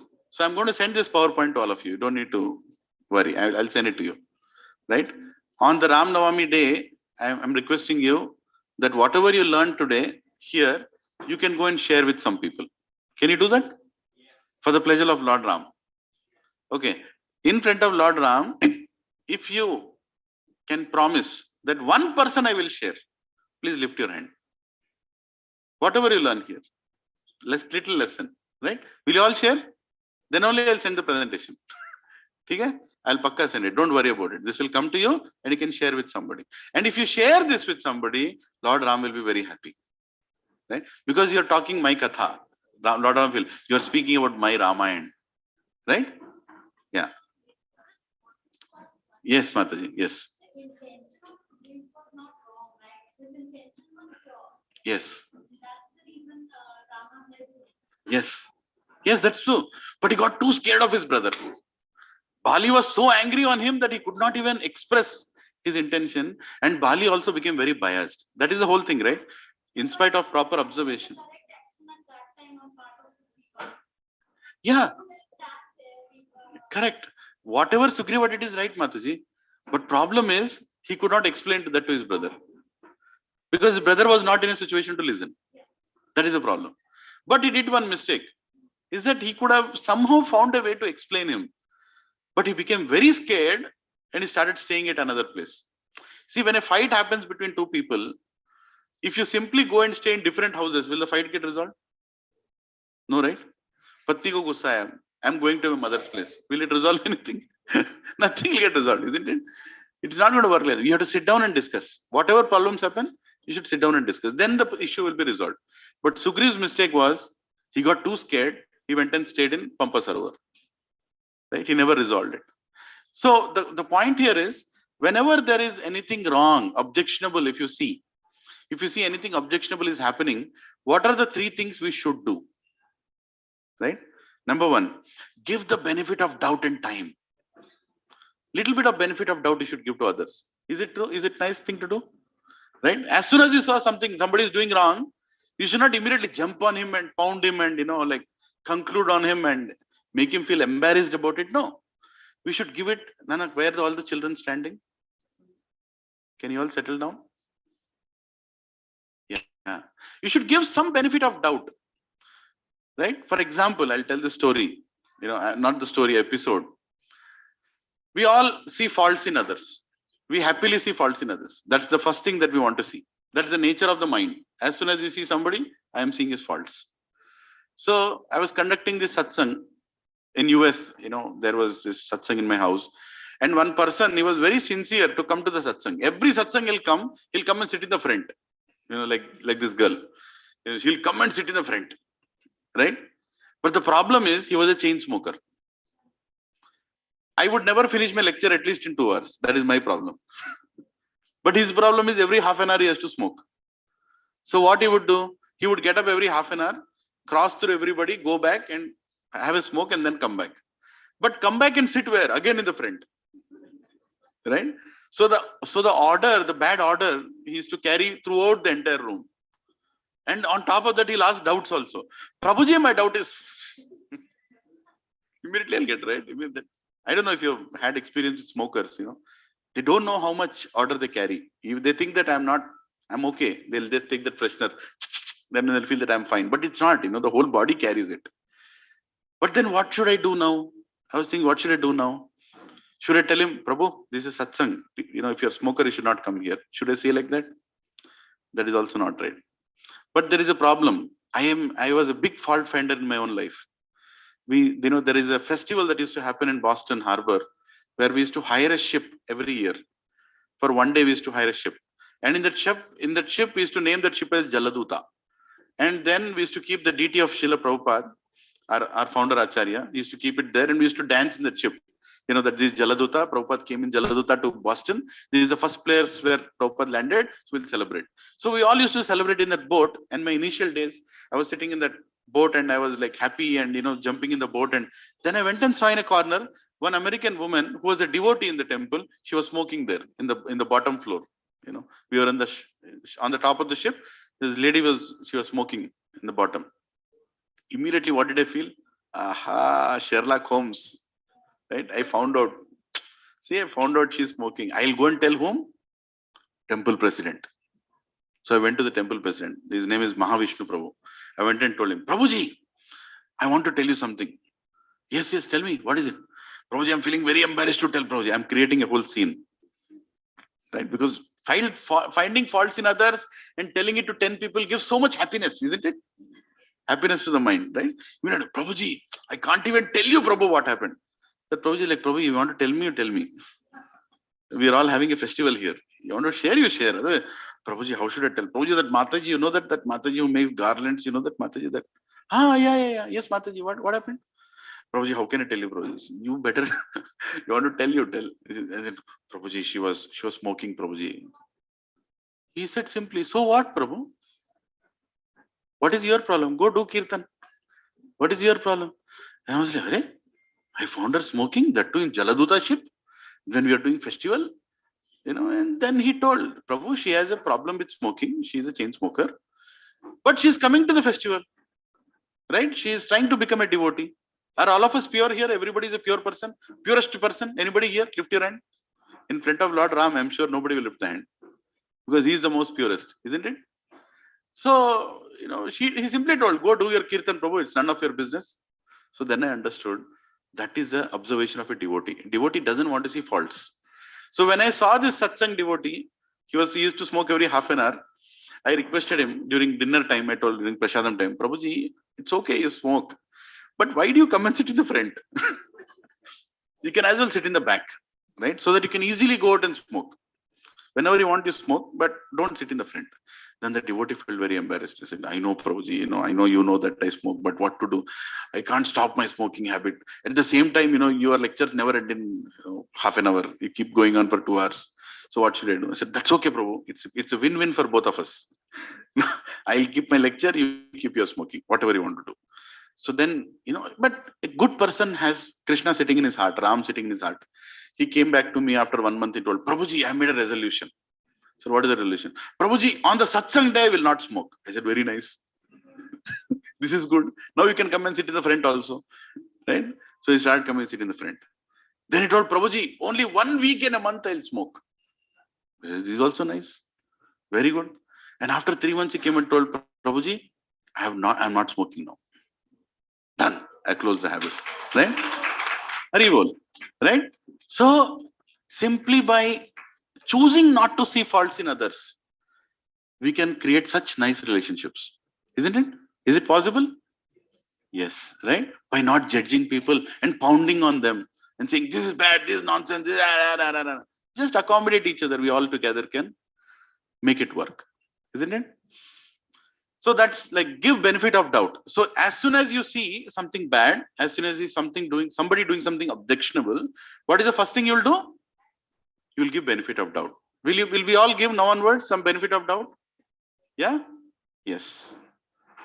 Next, allow chance to defend. Allow the person to say something. You can't just go and give a lesson and lecture to everybody you find. Right? As soon as somebody does something, immediately, pura bol diya usko khatam. I'm feeling nice. I told everything. That's not the point. I'll tell an example for this also. In US, in a temple called New Vrindavan, we were having prasadam, and there is an American boy who was coming in the line. He was coming in the line and they were serving paneer. Actually, South Indians, we don't eat that much paneer. Right? I never ate paneer before coming to ISKCON. Never ever ate paneer. But now, I think in my life I would have eaten at least 100 kgs by now. My whole body is paneer only now. Everywhere, paneer. By the way, there is no paneer curry today. I told no paneer. Right? Prasadam. But in US, they make this big chunks of paneer in the curry. Here in India, paneer butter masala means it will be like half a centimeter. Paneer, isn't it? You have to search for the paneer. Is it paneer butter masala or what is this? But in US, they buy like this much paneer and they cut it into 2 inches slots, right? Almost 1.5 inch, 2 inch, right? And they put in that sabzi and they make that paneer. So this American boy, he is a young boy, and he was coming in the line and he'll keep the plate, and then when brahmachari is serving prasadam, again and again, Prabhuji paneer do. The brahmachari is, kitna khayega tu? Tu pura paneer khayega, log kya khayenge? Everybody eat sabzi if you eat the whole paneer. But this boy was again and again coming. He came once, the brahmachari gave. Again he came, again he gave. Again he came, he was like, wait a second. How many times you'll eat paneer? Right? You also should eat roti. You should also eat sabzi. Only paneer, not accepted. Then he said, Prabhuji, last time, give me some paneer. Then he gave 2-3 more paneer. Again he came. This time brahmachari, enough is enough. He immediately took him outside. He said, Prabhu, you take care of this. I need to talk to this person. He took that boy there and said, what is your problem? Already ate half kg paneer. There should be paneer for others also. How can it paneer like that? So he told like that. And this boy, this American boy, he told something. He said, "Sir, I'm trying to become a devotee. In my house, they serve beef. Beef is a very common item in my house. And they serve in chunks. Whole my life, for 24 years, I've been eating beef. And they serve in these big, big chunks. And the taste for that is not gone. What should I do? The taste for that is not gone. So whenever I come to the temple, when you give me that paneer, I feel like the taste is satisfied. I'm not able to get over. I need some help. And this paneer is like perfect to substitute. And in my home, they don't know how to make paneer. And what you make sabzi is excellent. Right? So every week I come here, I've stopped eating beef, but once in a week I have to eat this much paneer. Then only I feel that my craving is gone. As soon as I said that, the brahmachari literally started crying. Prabhu, Hare Krishna, how much I misunderstood you. That boy is struggling to come out of the habit, right? And he's taken shelter of paneer, big paneer, and it is. So, what do you all feel? We should give him paneer? Yes or no? Yes. And immediately the brahmachari told Prabhu, next week, if you come to temple, meet me behind the temple. I'll give you 2 kg paneer. Eat. Jitna khana utna khao. Get rid of that habit of whatever you're eating, but I'll give you paneer. Right? So what did he do? He gave an opportunity for that person to defend himself. Isn't it? So whenever somebody is taking prasadam, somebody takes a little more of something, immediately don't judge. Hey, itna zyada kyun le raha hai? No, he has his weakness. Kya karega? He has his weakness. Something happened. He wants to eat. Maybe that is the best meal of the whole week for him. Who knows? Right? Even Steve Jobs, he told when he was broke in US, he used to go to ISKCON temple and have 1 meal a day. And that was his best meal a day. Steve Jobs. He told it in a speech. Right? So we never know what people are asking for, why they're asking. So judging people is not a good idea. Is that a good idea? No. Right? So we should allow them to respond. And the third lesson we can learn is see from their shoes. Whenever somebody does something wrong, put yourself in their shoes and then comment. But we are always in a hurry. We immediately comment, how can you do like this? How dare you do like this? I'll tell an example for this. When under founder Acharya of ISKCON, Srila Prabhupada, is a pure sannyasi from Vrindavan, in his 70-year-old, he went to US and his brother, one of his disciples, she went to a shop in US, she went to some Indian, I'm talking about 1965. She found a small, funny looking doll like this. So immediately she bought that and she came and gave it to Prabhupada. Saying that, Prabhupada, Swamiji, what is this? She immediately told. Immediately Prabhupada looked at it. It is the deity of Jagannath. Right? This small deity of Jagannath, like a keychain deity. Immediately saw that. It was like, wow, Krishna has come to America. It is Jagannath. Immediately he asked his disciple, did you see one brother and sister also beside? Because Jagannath always comes to Jagannath, Baladev, Subhadra. How many of you have seen Jagannath, Baladev, Subhadra anytime? Yeah? Big eyes, Jagannath, Rath Yatra. Have you seen Rath Yatra? In that Lord Krishna comes as Jagannath. Yeah? So he has a brother and sister also. Jagannath, Baladev, Subhadra and Sudarshan. Immediately Prabhupada told, can you go and search in that shop if there are 2 more? Because the American girl doesn't know anything. They have never heard of Krishna or Jagannath. So she went running and she actually found Subhadra and Baladev also. Then Prabhupada looked at 3 of them, immediately kept them on a table, and Prabhupada did Dandavat Pranam to Jagannath. He said, Jagannath ji, you have come to US now. Now you have given me a service. What is the service? I have to make a big deity. So that girl's husband, his name is Shyam Sundar Prabhu. That girl's name is Malati Mataji. They're all named into Vaishnav names, but they're actually Americans. So Shyam Sundar Prabhu was a carpenter. And this Prabhupada, what he told, Shyam Sundar Prabhu, can you carve this deity into a big deity? Can you make it into a big deity? And he said, yeah, I can do that. I'm a carpenter. I can do it very nicely. He said, how many days it will take? It will take 1 week. So he gave those 3 and Sudarshan, he took it there and he said he's carving it. So Prabhupada asked in between, how is it going? Yeah, I'm done with one. Another one I've started. They don't even know that is Jagannath, Baladev, Subhadra. They don't have any understanding. So it was being carved. Then one day Prabhupada was very eager. He want to see what is happening. So he, without notice, without telling him, he went to that house where Shyam Sundar Prabhu was carving it. And when he went, what did Prabhupada see? Jagannath, Baladev is over, Baladev deity is over, and Jagannath is being carved, and he had a cigarette like this on his thing, and he was carving it like this. And the cigarette packet was on the head of Jagannath. Just imagine, can you imagine? Like Prabhupada, the sannyasi, founder Acharya of ISKCON Society, he's seeing Jagannath with a cigarette packet on his head, and he's carving there, Baladev, like this. What is this? He would have immediately shouted, isn't it? What nonsense is this, You're carving Krishna's deity. What are you doing? No, he didn't do that. What did he do? He simply understood that these American boys don't know all these things. They don't know all these things, but they have to be guided.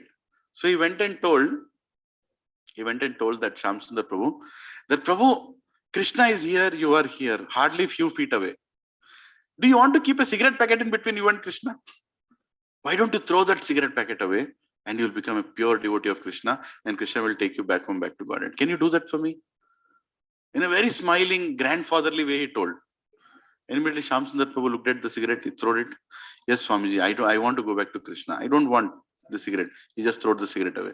And since then, he never touched the cigarette. It's almost 60 years now. Right? He's a very nice devotee, initiated devotee, and has done so much, right? So little bit of patience, little bit of understanding changed everything, isn't it? Yeah. Some of you can sit a little in the front, Prabhu. I think many more are coming. You can come in the front.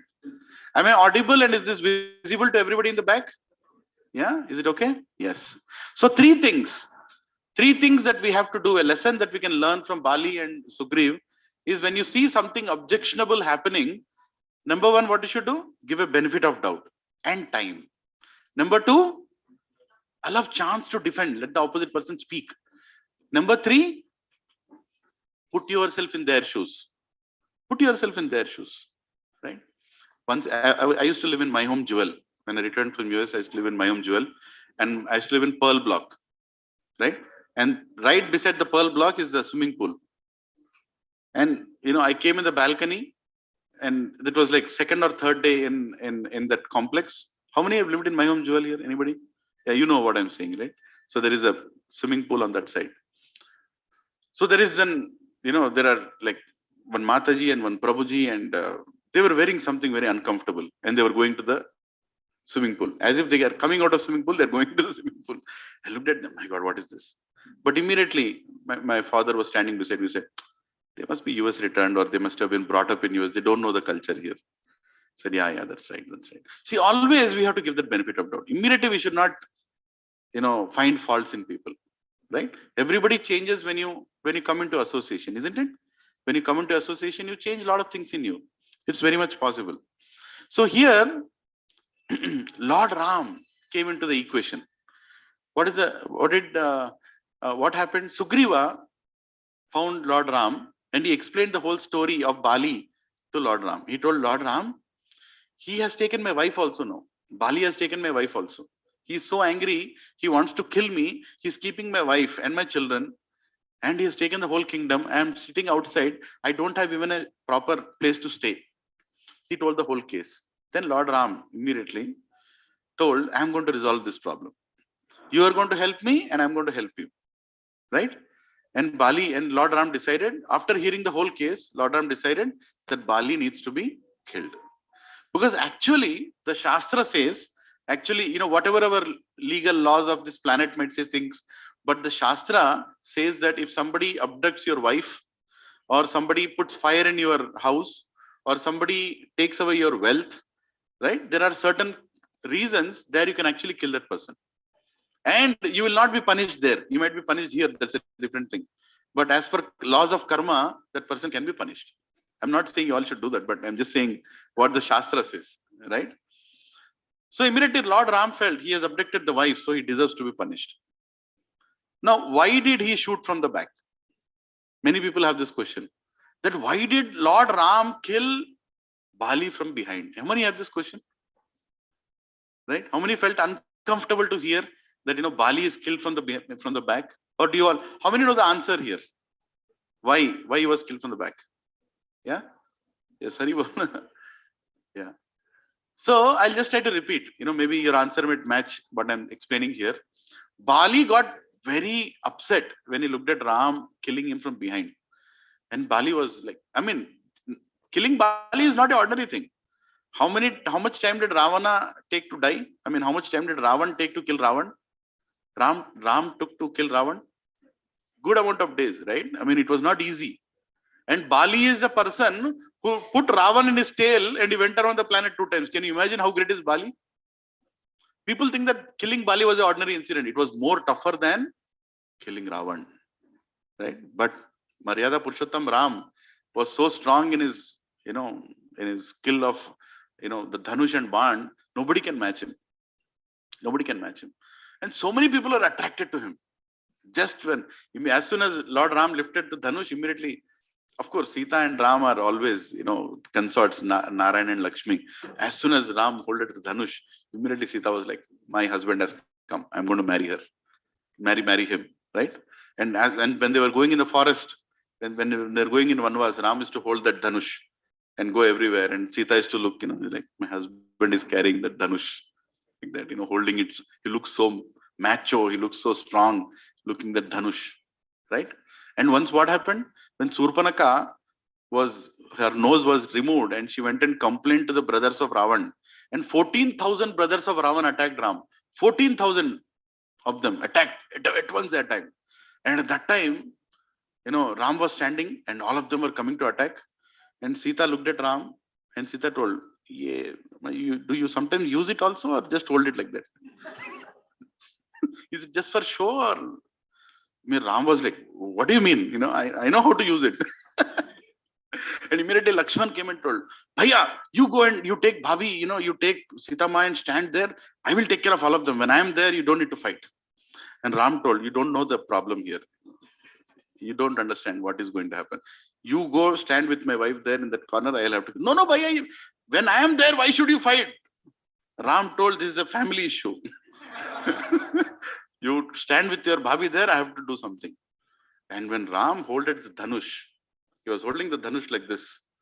And only one hand he was rotating like this, like this, I'm rotating. And as he was rotating, people are dying. And Rakshasa are like, what is happening here?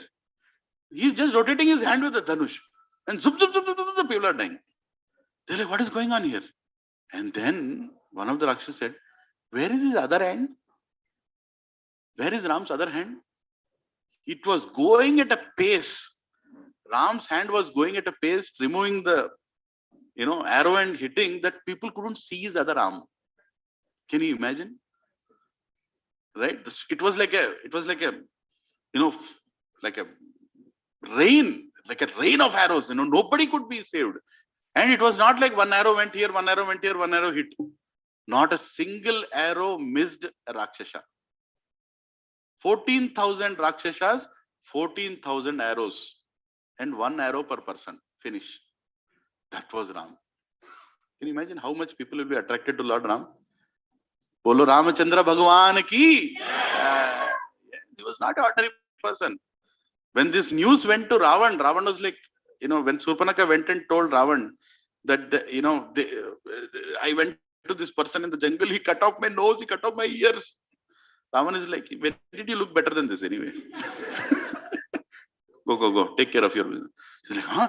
He's not even, feeling bad that I've been insulted like this. Then she went and told, that Ram, that person who cut my nose, his brother Lakshman who cut my nose, that fellow killed your 14,000 brothers. Immediately Ravan was like, he killed our 14,000 brothers? Immediately asked for the messenger. Was there anyone present when this happened? He said, yes, one of our person was present. He has 14,000 people, 14,000 Rakshasas, not ordinary Rakshasas. Let me tell you, they're not ordinary Rakshasas. Not like, some intern Rakshasas or anything. They were very matured, settled Rakshasas. 14,000 of them being killed at once in one shot. And Ravana was like, who killed him? Said, it is explained, Ravan, that people could only see one hand. They could not see the other hand. Then immediately Ravan told Surpanaka, see, you might have done some nonsense. That is the reason it happened. You go. I'm not going to get into your business. Then Surpanaka went back and thought, my nose is not of a value to my brother. His brothers are also not a big value to him. Then she told something to attract Ravan. What did she tell? Sita. She told, do you know why I went to that place? Why I spoke to Ram? Do you know why I spoke? Then Ravan said, why did you speak? There was a beautiful celestial lady. And as soon as I looked at that lady, I felt, you are the right consort. My brother should marry this lady. Some forest mongler is marrying that lady. That is not acceptable. It is you who should marry. Immediately Ravan felt, nah, this is nice. So the lady was very nice. He said, yeah, very nice.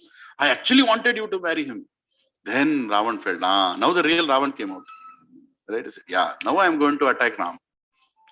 So anyway, the whole point is, Ram was so strong that in one shot he killed Bali. One shot. Not ordinary thing. Right? And Bali, when he was dying, he asked Ram, why did you kill me from behind? And then Ram told the reason. First reason that he told is, you have abducted somebody's wife.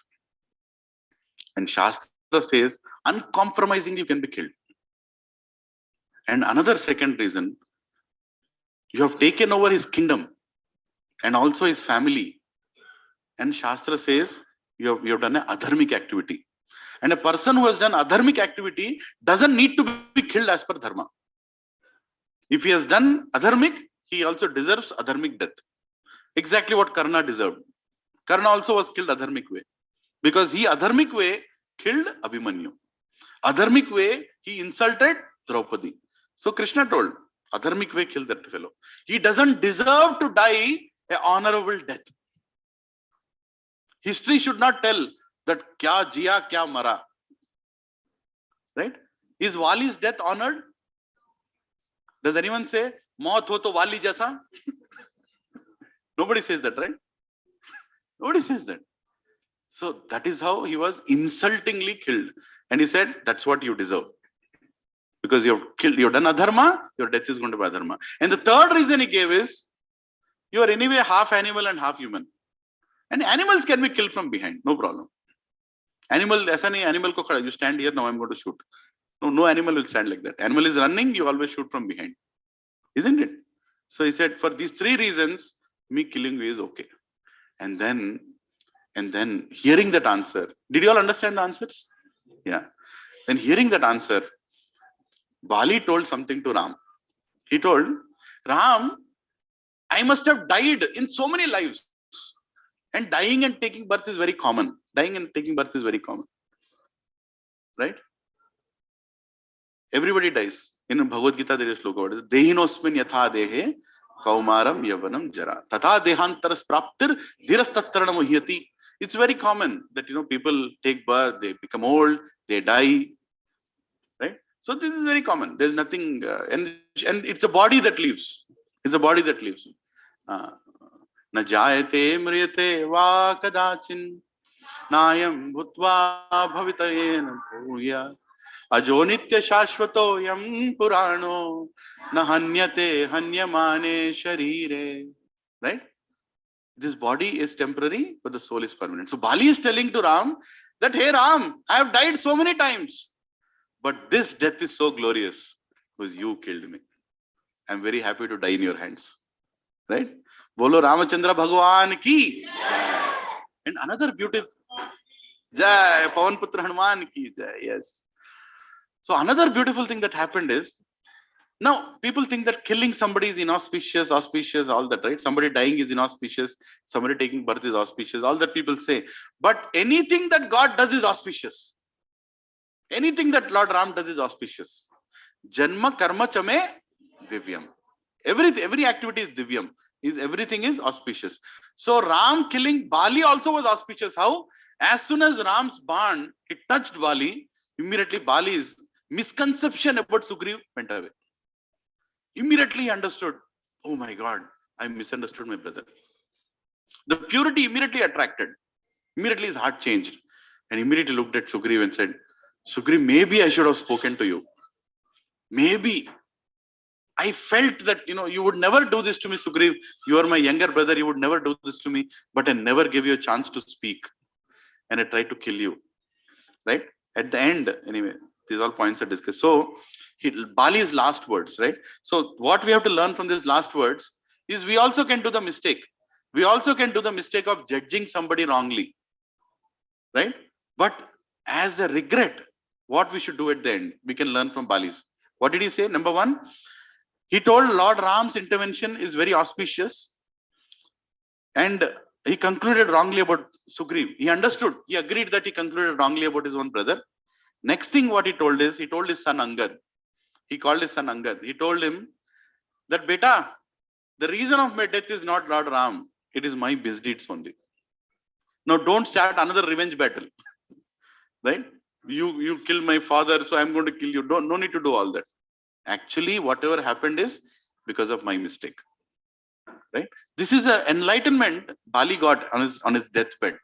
And he told this to Angad. And he also told Sugriv that, Sugriv, you rule the kingdom. My son will not.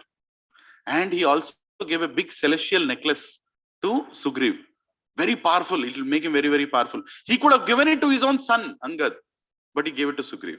Because he really felt that I've hurted my brother. Right?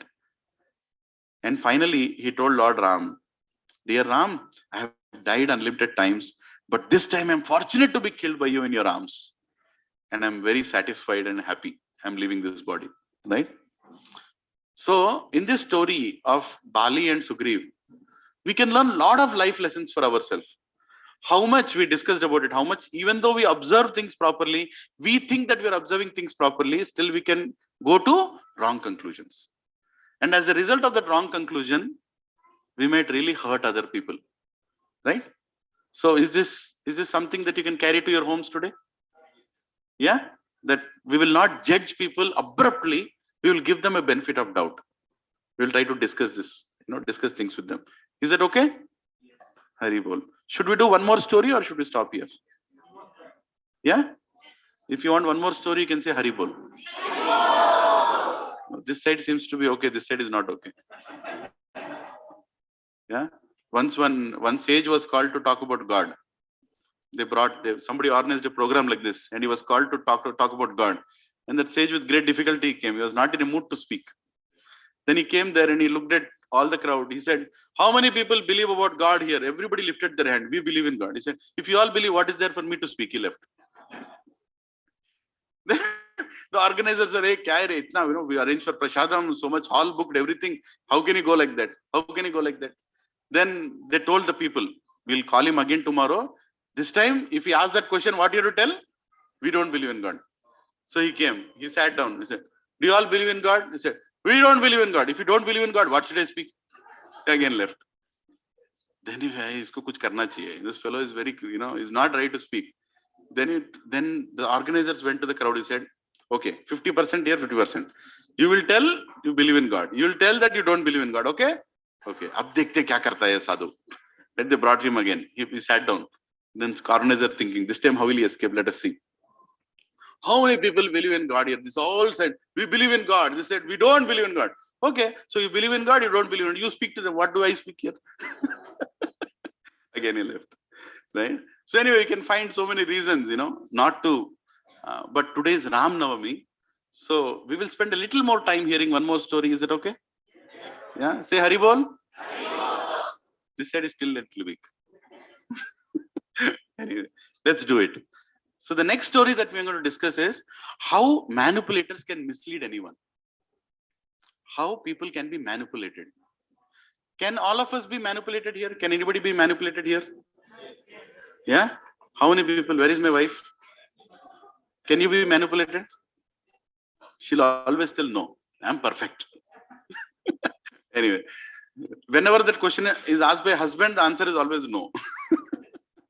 But the point is, we all can be manipulated. Can everybody come here in the front? There is a lot of space here. You can come and sit. Come on. Please come, please come. Today is Ram Navami. Bolo Ramachandra Bhagwan ki, Pavan Putra Hanuman ki, Ram Lakshman Janaki. Jai Bolo Hanuman ki. Janaki, yes, yes. We are discussing a nice story now. Okay. How we can be manipulated. Please come, please come. Aye, बैठिए Mataji. Please come. Just feel free. Yeah. So there was this very nice, auspicious event and a family and a favorable situation. What is that? I don't know if you can see this picture here, but Dasharath and his 3 wives and 4 sons, right? All of them were very happy. Very happy family. Very, very happy family. Right? How many wives did Dasharath have? No, you're wrong. It was 1,000,003. He had many, many wives before. How many know the story of Parashurama? Parashurama got angry and he said, I'm going to kill certain number of generations of Kshatriyas, one after the other. And every time, and he told, I'm going to kill any king. If I see a king, if I see a Kshatriya, I'll kill him. But only in some conditions, I'll not kill him. If he's doing his puja or if he's getting married, in those circumstances, I'll not kill him. So every time Parshuram came to Ayodhya, Dasharath was marrying somebody. I have to be alive. This person is not going to spare me. So he has a lot of wives. Dasharath has many, many wives. And he had a lot of sons also. But he did not find the perfect son who can deliver his ancestors. That's the duty of a king, that he gets a son who will deliver his ancestors. And in his heart of heart, he prayed that I should get a son like Lord Narayan. And that is when Narayan himself, Vasudeva, Sankarshana, Aniruddha, Pradyumna, all 4 of them appeared as Rama, Lakshmana, Bharata, Shatrugna. All 4 of them appeared. It's a big story. I'll not get into that. But they were very happy family. There was no dispute in the problem. No problem. Who is the superior or anything. And everybody loved Ram.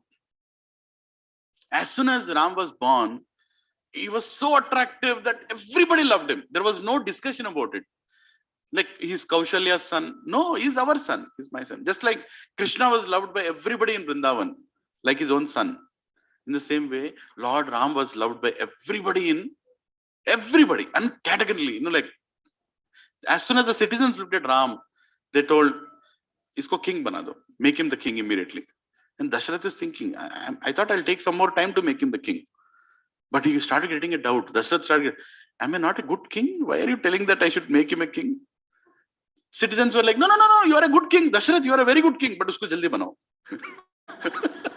It was like a dilemma for Dasharath. I'm too young, they're just young. My son is young. Why should I make him a king? He needs to take some time, relax. Because as soon as you become king, so many responsibilities, isn't it?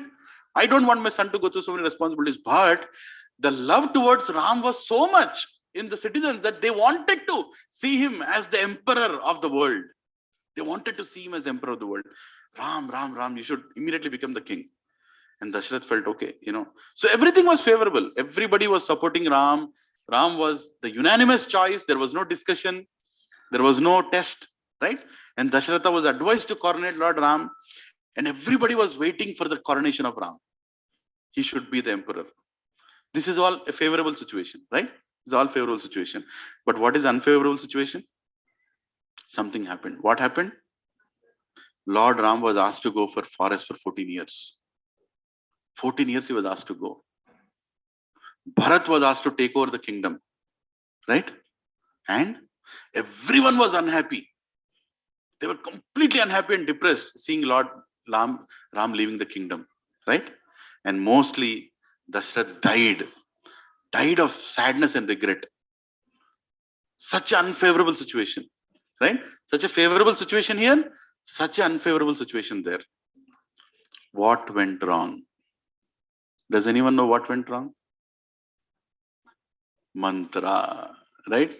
Mantra came into the equation, right? Now let us understand what we can learn from this small episode of mantra. What we can learn. So what led the favorable situation transform into unfavorable situation? Number 1, power of bad association. The only mistake Kaikeyi did is she took bad association. Asat Sangha, meaning people who are not good in our life. Not everybody we meet are well-wishers. Let me tell you. This world is filled with people who are envious, people who are jealous, people who are greedy. As soon as they see you, they'll become, in our customs, there is a thing, right? Whenever you have a house, whenever you build a house, you keep a crooked face there. Don't you keep them? Like that. Like that, they'll keep a face outside. As soon as they'll see that, chichi, they'll go away from there, isn't it? Like, why do they keep that? Because people are envious. People are envious. Or our grandmothers used to, as soon as my grandmother used to do, when she used to meet me, she'll take some salt and zoom. क्या कर रही हो? And I'm like, dishti తీస్తున్నాను వాళ్ళకి. I'm like, ये सूरत को dishti क्या निकालना? But her love was like that, right? So there are different kinds of people we live with. It is very natural, and there is bad association also. There is good association, there is bad association. If there are people who see faults in others and like gossip talk, would you want to be with them? Unfortunately, a lot of people want to be with them. But is that good for anyone? It's not good for anyone. That's not something that we should learn out of it, isn't it? We want people who will do good service, who are always there for others, right? Who are caring. Such kind of people, if you be with, ultimately you'll also become like that person, isn't it? Iron and magnet. If iron stays too long with magnet, what will happen to the iron? It will also get the qualities of magnet. In the same way, when we live with sadhus for a long time, we also get the qualities of sadhus. We don't need to do anything extra. Just be with them. Just be with them. Like Ramanavami. All of you had a choice. I'll sit in the house and watch Jabardast or some other, I don't know what serial comes at this time. But you said, no, today is Ramanavami. Why don't I sit and hear something about Ramayana? And automatically, you all are going to get some benefit today. And I was telling that I'm going to share this presentation with all of you on one condition, that tomorrow, Monday morning or evening or afternoon, you're going to share this presentation, not the presentation file, but the message that you learned with some people. Can you do that? One person you can share. If you don't find anybody, you can share with the security guard. But share with somebody, because if you share that, Lord Ram will be very pleased. Isn't it? Yeah. So power of bad association. That's what the Kaikeyi's problem. What is the next thing? Hearing from people who have ulterior motives. When people come and talk to you and they tell something, are you sure that they don't have an ulterior motive? We don't know, right? A lot of times we don't know whether the person has good motive or bad motive. Mantra also had ulterior motives. Mantra also had ulterior motives. She was not speaking for the benefit of Kaikeyi. She was not speaking for the benefit of Kaikeyi. She was speaking for her benefit. Now, what is her benefit there? Mantra came from the family of Kaikeyi. When the marriage happened, from her father's house, Mantra came. So she is very favorite servant of Kaikeyi. And Kaikeyi herself as a queen was very chivalrous. She was not like an ordinary woman. She was also a warrior. And Dasharath had a special affection for her. So Mantra is the favorite servant of the favorite queen. Isn't it? She's a favorite servant of the favorite queen. And another problem that Mantra had is she was hunchbacked, meaning her back is like twisted like this. She only walks like this. If somebody walks like this, will people make fun of her? Obviously. And such kind of people are always insecure that, somebody look at me, they'll, if you are fat, we try to do something to cover our fatness, isn't it? We don't want people to comment on us. In the same way, when you're hunchbacked, she was very insecure lady. By psychology, she was very insecure lady. And what happened now? She became the favorite servant of the favorite queen. When she became the favorite servant of the favorite queen, nobody could dare to laugh in front of her. Isn't it? Now, if Ram becomes the king, and she started thinking, if Ram becomes the king, Kaushalya, his mother, will become more important than Kaikeyi. If Kaikeyi is not the favorite queen, then I'm not the favorite servant also. Then people might start commenting on me. They might start commenting that, see, ye langdi ghum rahi hai yahan pe. Right? This woman is bent upon. She might become, because of that insecurity. Just imagine what she did. Whole Ramayana happened because of that insecurity. Isn't it? She went and polluted the mind of Kaikeyi. So how much do we know in our life, if somebody is coming and telling you some advice, does that person have an ulterior motive or no? Prabhuji and Mataji, unhesitantly, I'll tell you one thing. Every single person in your life, except God, has some ulterior motive when they ask something. People have ulterior motive. Sometimes even parents have ulterior motive on their children. Go to US, get some dollar, na? We'll buy a villa in Telapur. Right? Whatever. I'm not insulting or praising anybody. Everybody has some ulterior motive. The only person who doesn't have any ulterior motive is God. When he speaks Bhagavad Gita, you will never find a single verse in Bhagavad Gita which has an ulterior motive to exploit you. At least I have not seen a single verse in Bhagavad Gita where God is trying to exploit us. Any story in Ramayana where Ram is trying to exploit us. Have you seen it? Have you heard anything? Never. He's the purest. Right? So we have to understand, whenever some people come in front of us and they try to give some advice, do they have an ulterior motive or no? We should assess that before making our conclusions. Promises given without responsibility. That's another problem. Dashrath Maharaj, what did he do? One day he became very happy. Anything you ask, 2 things, I'll give you whatever you want. Don't do that. I'm sure you'll not do that. Right? In Kali Yuga, never do that. Right? I tease my sons. I'm my sons. I go and tell them, I'll give you anything within 5 seconds. 1, 2, 3, 4, 5. I'm like, Papa, you should count slowly.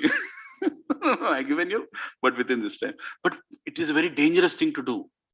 Going and tell somebody that, I am yours, kuch bhi le lo. Very dangerous. In Kali Yuga, never do that. But that was done by Dashrath. He did a mistake. Right? And number 4, unclarified doubt can destroy your intelligence. I'll discuss about this a little later. Unclarified doubt can destroy your intelligence. Right? That is another reason. Now, a lot of people know about this story of Mantra and Kaikeyi. But Acharyas, like Ramanujacharya and Madhvacharya, they have explained that there is something happening in the background also. When Mantra was speaking to Kaikeyi, in the background, Ram was in Lord Shiva's temple and he was praying Lord Shiva that Mantra should tell all these things to Kaikeyi. And all the devatas in the planets were praying that Kaikeyi should listen to Mantra and do something, to make Ram come out of that place. Right? Because Ramayana had to happen. Its Ram Lila had to happen. Ravan had to be destroyed. Right? Everything about Lord's pastimes is auspicious. I told, right? Janma, karma, chame, divyam. Everything is divyam. So even the incident of Mantra going and polluting Kaikeyi's mind was also an auspicious thing, and all the devatas were dancing. That yes, it has happened. Now Lord Ram is coming out.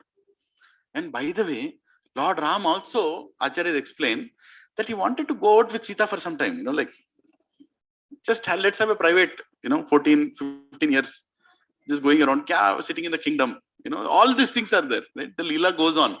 Acharyas explain the hidden Leelas behind Ramayana. So, devatas were praying, and Lord Ram himself was praying in the Shiva temple that this should happen. This should happen. And that's what happened. Right? Now, what do we learn out of this? So the moral of the story is how manipulators can mislead anyone. Now we are going to discuss this a little. Was Kaikeyi a weak-hearted person or an unintelligent person? How many feel that Kaikeyi was a weak-hearted person or an unintelligent person? See, what Doordarshan showed us, what Star Plus showed us is a different Kaikeyi. Let me tell you. Kaikeyi was a very intelligent lady. And Kaikeyi was not somebody who... And she was a Ram Bhakta, by the way. Kaikeyi was a Ram Bhakta. If we think we are devotees of Ram, she was better devotee than me. That I can tell you. Right? So how the manipulation happened? Mantra's attempt to influence and Kaikeyi's reaction to that. What was the first attempt? Kaikeyi, Ram is being coronated. What was Kaikeyi's reaction? Very nice. Such a great news. Bolo Ramachandra Bhagwan ki jai. She was very happy. This she should not tell. This I am telling. But she was very happy. She was like, wow, Ram is being coronated. Such a nice thing. My husband is doing the right thing finally. We are also happy. Let's celebrate Ram's coronation. She was very happy. Then Mantra is like, Mera kya hoga abhi? Right? I have to do something next. What did she do? She went and told, you are a fool. How can you celebrate Ram being the king? How can you celebrate Ram being the king? For this, what was the reaction? She told, who else is more qualified? You are unnecessarily making a big deal of everything. Right? Kaikeyi was immediately she told, who else can be better than Ram? We all know that Ram is the emperor. What is the big, you old lady, there is some problem with you, sit down. Right? Then Mantra was thinking, what else should I tell to manipulate? I have to do this now. She told, Kaikeyi, after Ram's son will become the king. Your son Bharat will never become the king. Don't you understand this? Your son, once Ram becomes the king, his son will become the king, his grandson will become the king. Your child will never become an emperor. What was Kaikeyi's reaction? Huh? That is natural. What is wrong with it? He said, yeah, my Bharat is a servant of Ram. He will remain a servant of Ram. And king's son becomes king. What is the problem? It's natural. Why are you making a big deal out of it? Then Mantra is thinking, aur kya karu? What should I do more? Then she told, Ram can send Bharat and you to forest. You can be disowned. Once he becomes king, he can do anything. He can send you to forest. It is possible. And what was Kaikeyi's reaction? Anybody? Ram will never do that. Why? Because Ram and Bharat love each other. Bharat is what? Vasudeva, Sankarshana, Pradyumna, Aniruddha. Aniruddha, Pradyumna. Pradyumna is Bharat. Chakra is Bharat. How can he be against his brother? There is no question. They love each other. Hey, Mantra, you are unnecessarily making a big deal of everything. They both love each other. Bharat cannot live without. Can Sudarshan Chakra live without Vishnu? Huh? No, it cannot. You are unnecessarily making a big deal out of it. Then immediately Mantra is thinking, what else can I do to attack? What else can I do to attack? Now she's doing the next one. Kaushalya will become more important. Don't you see that? As soon as Ram will become the king, till now you are the favorite queen of Dashrath. Kaushalya will become the favorite queen of Dashrath. Now this is woman Astra. What was Kaikeyi's reaction for this? What was Kaikeyi's reaction for this? She told, Kaushalya loves Bharat more than me. I love Ram more than Kaushalya. She is my elder sister. I will serve her. What is the problem? Even the envy of one wife on another wife could not touch her. That was Kaikeyi. People see Kaikeyi as a villain, but she was not a villain. She was a very staunch devotee and a very devoted to her husband. But Mantra was not going to give up.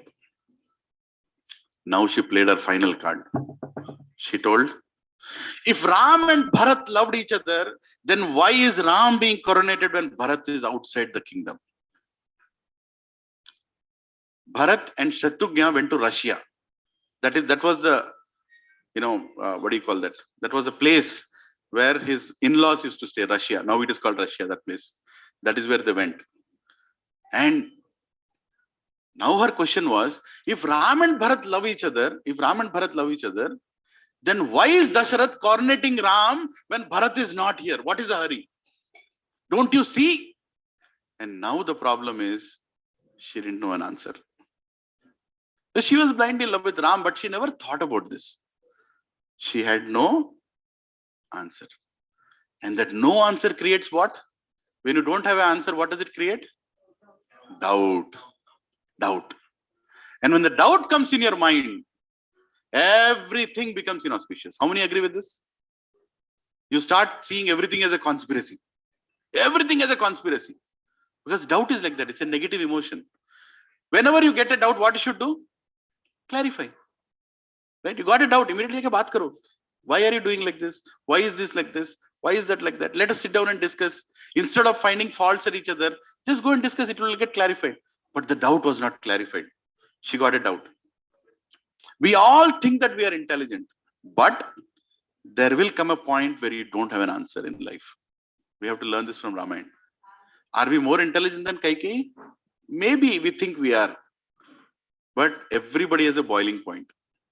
You all will be tested in life. Everybody will be tested in life. where somebody will come and try to manipulate you. They will try to manipulate you, and you will be manipulated. You will be manipulated. Don't think that I will never be manipulated. Why I'm so great? IIT gold medalist. Nahi hoga. You also can be manipulated. Whatever our material education is, whatever our position is in office, whatever we are in our life, intelligent, I can be manipulated very easily, right? That we should learn. Second, everyone can be manipulated when one is alone and one is depending on one's own strength. When you're alone, never be alone. That's why right from our parents and ancestors, they never stay alone. They all stayed as one community. Satsang. Have you heard the word satsang? Yes. Sat means what? Eternal. Eternal. Sang means community. A community which discusses eternal topics. What are we discussing here in this conference room? This big hall right now? Are we discussing what is the best Amazon deal? No. Are we discussing what will happen to real estate industry? No. Are we discussing why everybody is not wearing mask?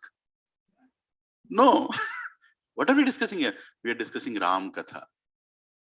When we discuss Ram Katha, Lord Ram will come and help us. When we don't discuss Ram Katha, Ravan will come and help us. Simple. It should become practice in our life that once in a week we should sit down and as a family we should hear or discuss Ram Katha or Krishna Katha. And because that is not happening, today people are so much suffering because there is nobody to guide them. किसका सुनेंगे? पिताजी का सुनेंगे? नहीं सुनेंगे. बच्चे का सुनेंगे? नहीं सुनेंगे. बीवी का सुनेंगे? नहीं सुनेंगे. किसका सुनेंगे? नेबर का सुनेंगे? नहीं सुनेंगे. बॉस का सुनेंगे? नहीं सुनेंगे. किसका सुनेंगे? Whom will you hear from? My mind. Whatever my mind says is right. How dangerous it is, isn't it? If people are just listening to their mind, not taking shelter of anybody, and they are alone, they are very, very vulnerable for making the wrong choices and destroying their life. How many agree with this? Yes, we need satsang. We need a place where we all can get good habits. For example, is smoking a good habit? People like it. I'm not saying people don't like it, but is it a good habit? No.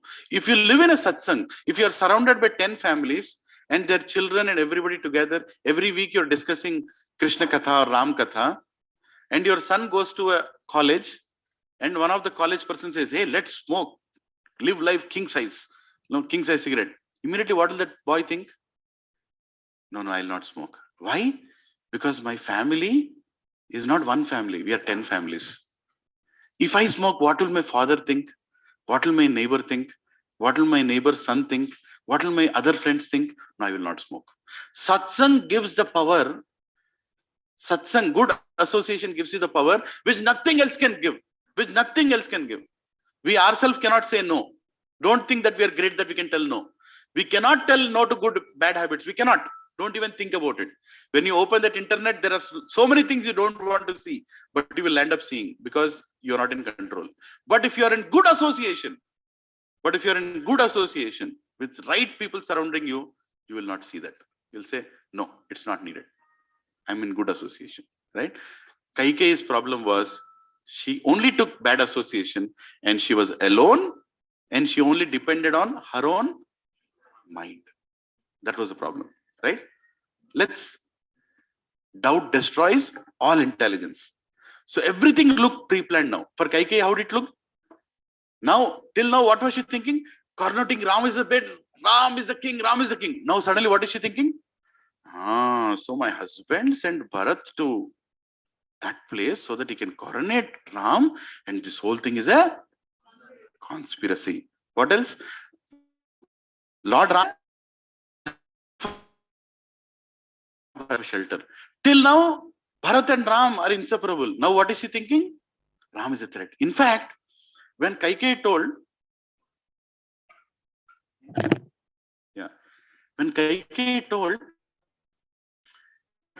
you asked your first boon to make Bharat the king. When Mantra told, you asked first boon that make Bharat the king, Kaikeyi said, okay, this is good. But when Mantra told the second one, she told, you tell Ram to go to forest for 14 years. Then Kaikeyi said, but why is that needed? My son is becoming the king. Why is that needed? Right? Then Mantra told, see, the mother's heart is still there. She's still thinking, why should my Ram go to forest? My son Bharat should become the king. That's okay. Then she said, do you think Bharat will sit on the throne if Ram is there? No. And do you think politically everybody loves, all the citizens love Ram? Will they only start loving Bharat? No. At least 14 years, Bharat party should be in the ruling party. Ram party should be outside. 14 years will take to make that political turn. So Ram should be outside. Just imagine a woman who used to love Ram, who used to think that Ram is a shelter for Bharat, started thinking Ram is a threat for Bharat. See what bad association can do. The same thing that you are thinking good turns out to be bad just because of doubt. That one word called doubt. And Mantra started looking very intelligent. So that's what happens, right?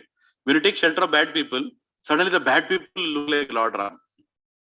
The real Lord Ram will look like Ravan. All mind is manipulated. Are you all with me? Yeah, you can ask me in between question. Yeah. Okay. Next. Kaushalya what was her nature? She was gentle. She was loving. She was, because of that one doubt, what she became? Harsh, foolish, and cruel. Uncompromisingly cruel. Cruel how? How she became cruel? When Kaushalya took the decision, when Kaikeyi took the decision that Ram should be sent to the forest, what do you think citizens felt? They felt horrible. How can you send Ram out of the house? How can you send our Ram? How can you send him to forest? The entire kingdom became against Kaushalya. The entire kingdom became against Kaushalya. Again, sorry, my mind is not working. Against Kaikeyi, the entire kingdom became against Kaikeyi, and still Kaikeyi was okay with it. Is it possible? Okay, you're not getting the feeling that I'm getting. Let me ask a question. Mataji, Mataji in pink dress here. Yeah. Which flat do you live in, Mataji? 1703. Which block? Block 1. Block 1, 17. Your good name, Mataji? Sahiti. Yeah. Yes. Is it okay if I take an example? Yeah, that's fine. Yeah.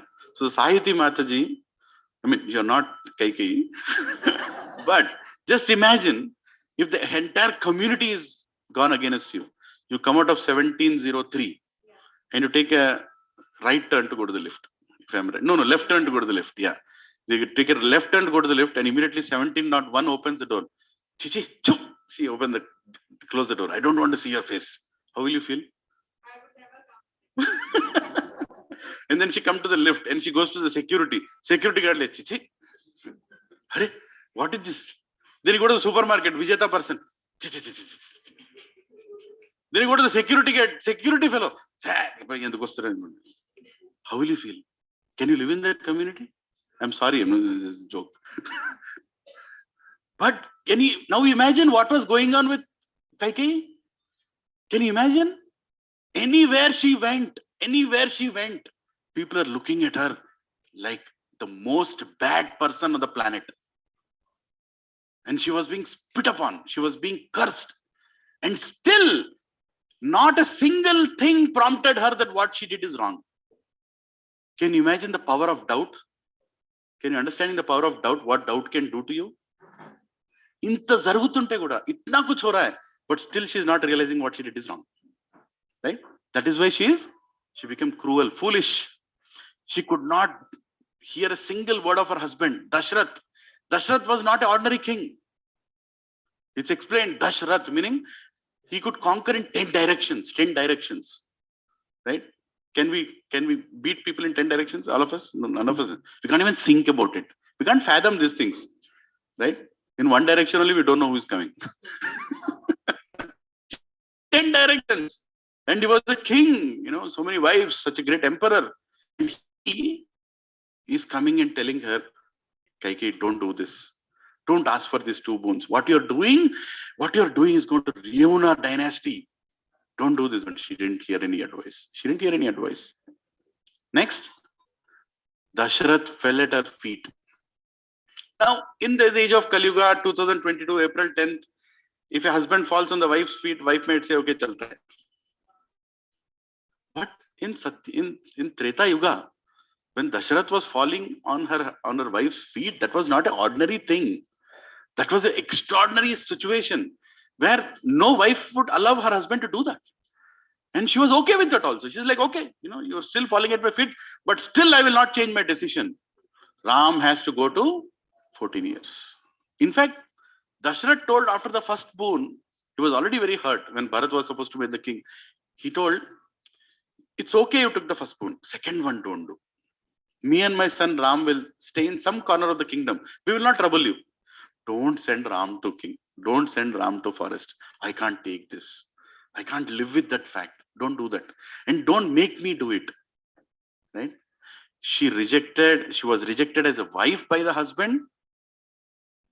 Right? She was rejected as a wife by her husband. And that also did not affect her. Just imagine. I mean, in today's time, divorces are very common. Unfortunately, even in India, what to speak, right? But this was actually one of the first divorces that happened in Vedic society, where Dasharath told Kaikeyi after giving those 2 boons, you are not my wife anymore. I am rejecting you. You're not my wife anymore. And there was no position of not being a wife in those days. So it was a very uncomfortable situation for, I don't know if you're able to understand what I'm trying to tell, but it was a very different situation that, your husband has rejected you, and even that did not change her heart. She was so stubborn with that doubt, right? Even the death of her husband did not make her see the truth. Now, death is very painful. This all of us know. Death is going to be painful. We're not going to discuss too much about it. But can you think of somebody dying, crying? Somebody is crying and crying and crying and crying, and he dies. Just with his sorrow, just with his pain in the heart, he dies. How painful that death is. That death is more painful than any disease, right? Somebody dying of cancer, somebody dying of diabetes, whatever it is.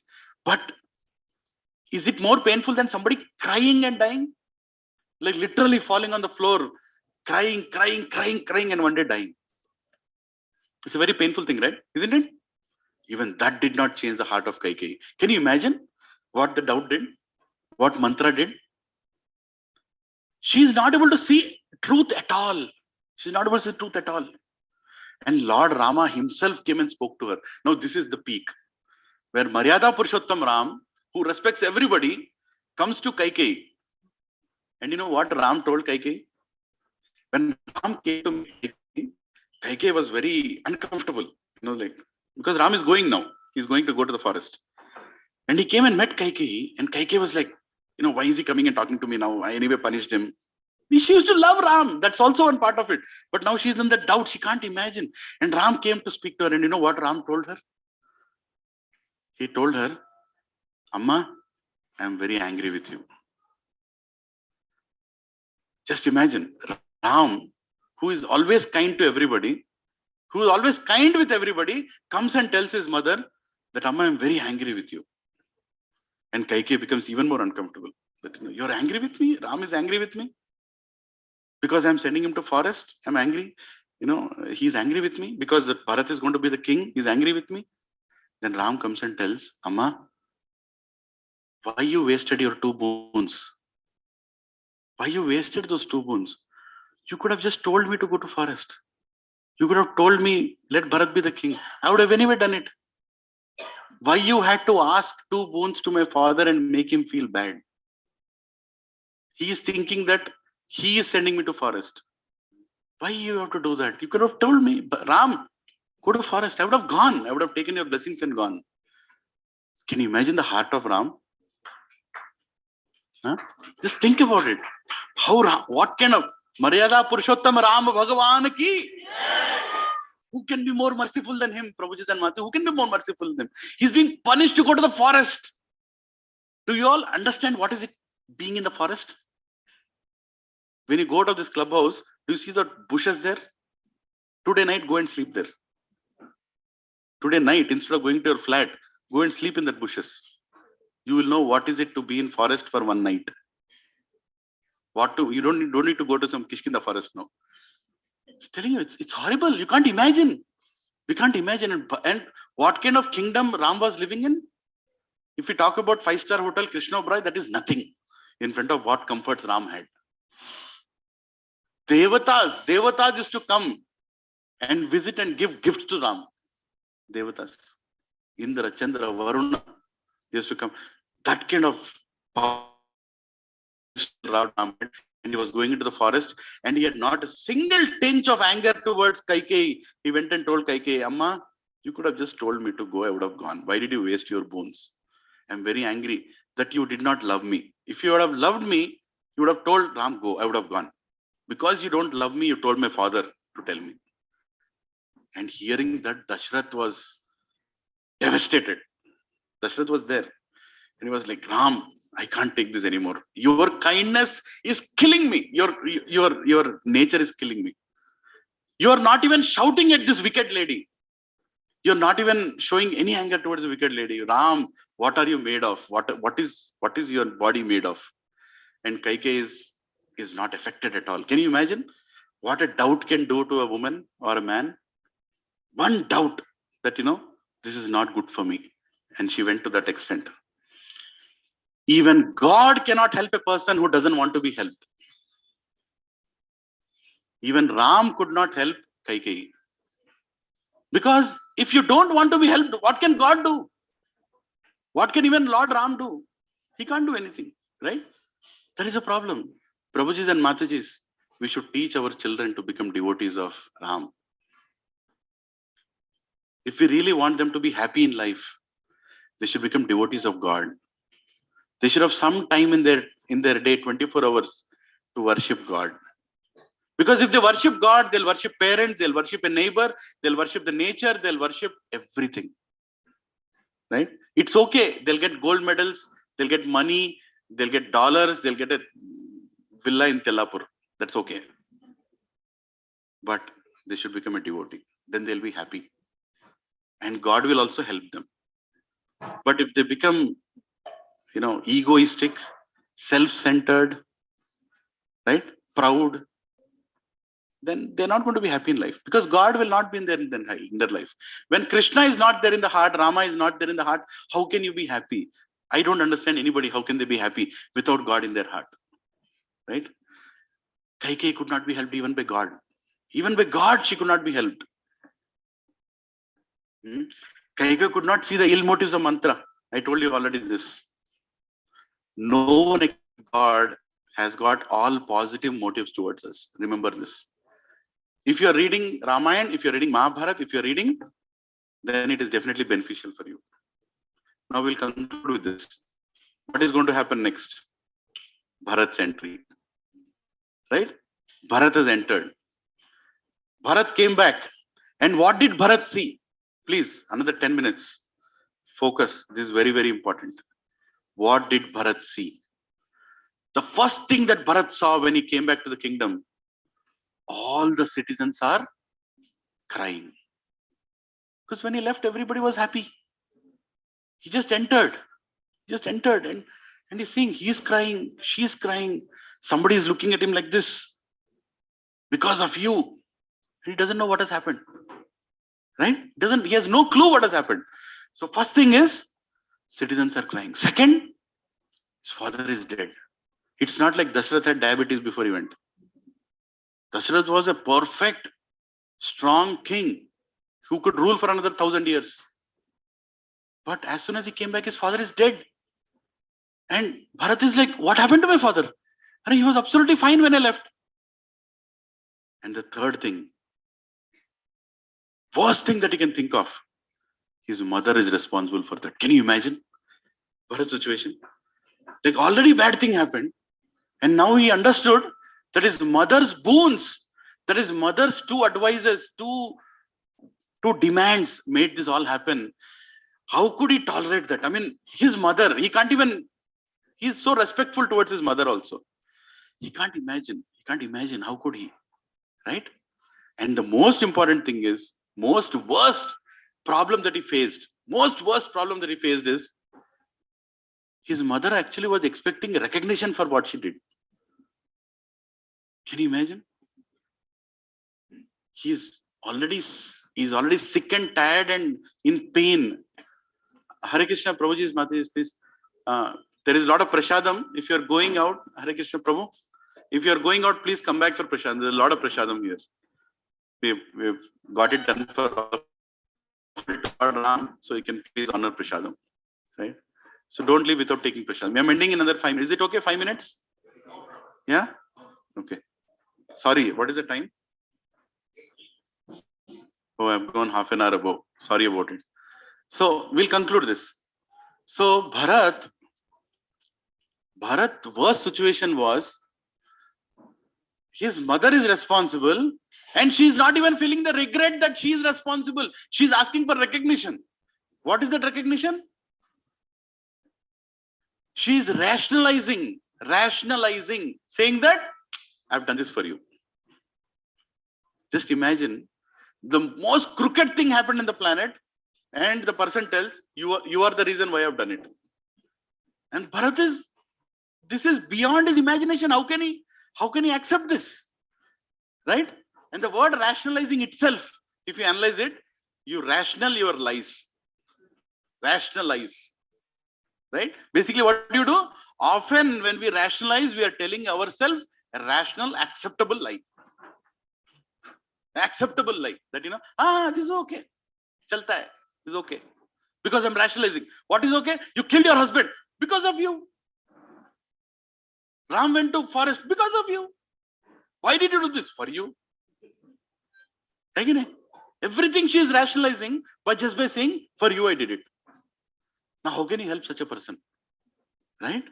Bharat was so upset that finally he told one statement. He told, you are the goddess of destruction who have incarnated in my family to destroy my family. You are like the Chandi. You are like the Chandi in my family who appeared in my family to destroy my family. Mother, what did you do? And this one statement splitted apart her heart. And then she could see what she has done. This one statement where her own son rejected her, saying that you're not my mother anymore. Stop this nonsense. What did you do? You killed my father. You killed my happiness. And you're expecting me to be the king. And you send my shadow has gone to the forest. I can't live without my shadow. Ram is my life. And I can't live without my brother Ram. And you're telling me that I should be happy here? You are the goddess of destruction. I don't need you, mother. Right? And as soon as this happened, Kaikeyi understood her mistakes. And Prabhuji's and Mataji's, manipulation can happen to us also. And you all should know what is a mistake that Kaikeyi did. So we don't do that mistake. Do you want to know? All of you? What? Okay, let me ask. What are the mistakes that Kaikeyi did? One at a time. Lift your hand. Yes, Mataji. Wrong association. Anybody? Yes, Mataji. She did not? She did not clarify a doubt. Yes, very important point. She did not clarify a doubt. I mean, like, she had Sumantra, who is a great knowledgeable minister, and Vashishta, who was a family priest available. She could have gone and spoken to him. Isn't it? When Mantra told those advisors, she could have gone and spoken to them. That, can you tell me whether what I'm doing is right or wrong? She could have asked, right? She can ask, right? But did she do that? She didn't do it. She just took her decision unanimously. She just didn't consult anybody, right? She allowed person's ulterior motives. She allowed. See, when you allow yourself to go to bad places, do the bad thing, then you become a bad person, then you get bad habits, then you get a disease. Who is to blame? Who is to blame? The bad place? The bad people? Who is to blame? We only. We can't blame others. My son is not listening to me. Who is to blame? You. Because he's listening to somebody whom he should not listen. That is the problem. Right? My daughter is not listening to me. Who is to blame? You. Because you have allowed her to listen to somebody from whom she should not listen. As simple as that. Prabhuji and Mataji's, ours is a Vedic society where parents take responsibility of their children until they die. It's not American society where after 14 years you say go and work in McDonald's and figure out your life. No. Right? We feel responsible for our children through what we live. That is our culture, Baba. We can't, that's in our heart. We can't give up our children. Right? But we should keep them in good association. Isn't it? Now, please repeat after me. We often talk about people, but not with people. What does this mean? You talk about others, but you don't go and talk to them. Antara, Kaikei were talking. Who was there in them? Nobody. Whom were they talking about? Dashrath. They were talking about Ram. They were talking about Bharat. They were talking about them, but not with them. Is that a problem? Flat number 102 is talking to 105. About 102. And 102 is thinking, what did I do? What did I do? Isn't it? That's a problem. Why do you have to talk about somebody who's not there, Baba? Why do you have to talk about it? You have a problem, go and talk to him. I'm telling you, society is going to such a point where sometimes I wonder, are people still alive or dead? I'll tell you one instance. I mean, just an example. I used to live in my home, Jewel. And we used to have satsangs like this in my house. And there used to be a family who used to live under our flat. Tamilian family. And their son used to come and sit in the satsang. Whenever there is satsang, every week he will come and he'll sit. Child, he is 8-year-old child. My children are there, they'll play, they'll sit in the satsang, nice to the class. And the satsang would till 10:30 in the night. And their parents would never feel bothered, where is our son? They know that our son is sitting in the satsang. And after that, he would take prasadam and go to their house. One day, the maid in our family, she put the sari for drying. By mistake, instead of putting on that, whatever the rods are, she put it on the balcony rod. The sari, instead of putting properly, it went a little more down. It went in front of the balcony of the flat below. And I get a call from maintenance saying that, better pull your sari up. I'm like, what? How come maintenance knows that the sari has gone down? Right? And then I'm wondering, this family, which I thought is so close, their son is eating in our house, having satsangs, did they not have the courtesy to just, Prabhuji, can you pull the salary up? Sorry, I'll pull it. Or just call and say, it's covering our balcony, just pull. But people are becoming so untalkative. For everything, they want to pick up the phone and call. Or what is the most favorite thing for people to do in society? Telegram group. Likh diya. My hero to zero. Ladai. For everything, Telegram group and WhatsApp. WhatsApp and Telegram group are a replacement for Kurukshetra. Nothing less. You write in that, you're only going to fight. You do anything positive, immediately, how can you do positive? You do anything negative. What is the big deal, Baba? You just talk to people, be nice. How many bad people can you see in the room? Same question was asked by Dronacharya to Duryodhana. How many bad people? Sorry, how many good people you see? Duryodhana's answer was, only me. Question was asked to Yudhishthir. How many bad people can you see? Only me. That is the difference between Yudhishthir and Drona. Sorry, what am I thinking? Duryodhana, right? So we are living in a society where we should talk, not talk about people, talk with people. If Kaikeyi would have spoken to Bharat, Beta, do you want to become the king? Beta, is it okay if Ram becomes the king? Or spoken to Ram, do you want your brother to become the king? Nothing would have happened. But she didn't speak to anybody. So in our life, this is a conclusion, President Matthews.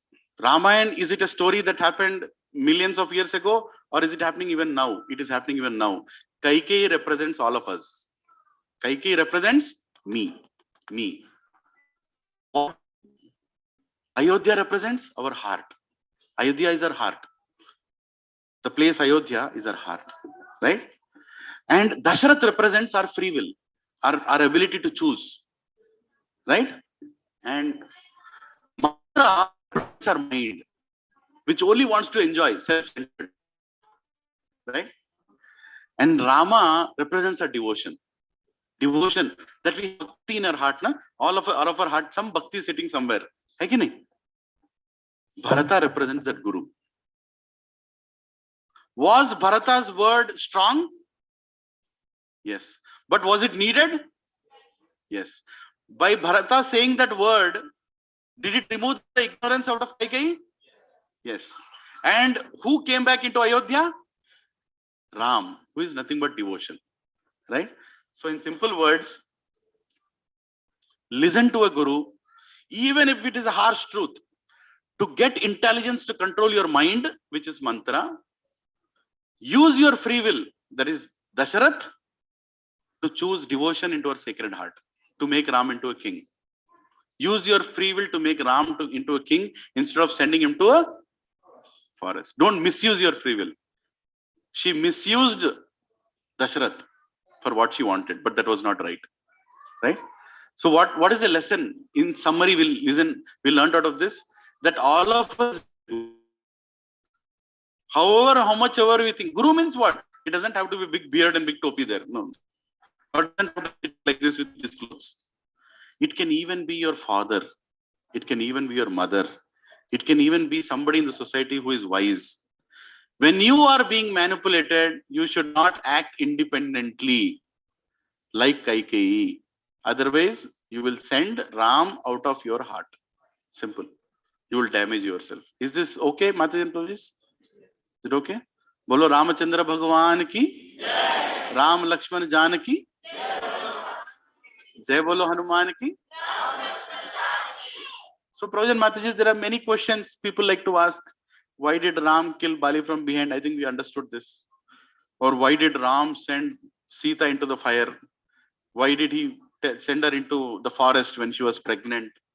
Or why was Sita tested so many times? There's so many things. But let me answer in one simple way.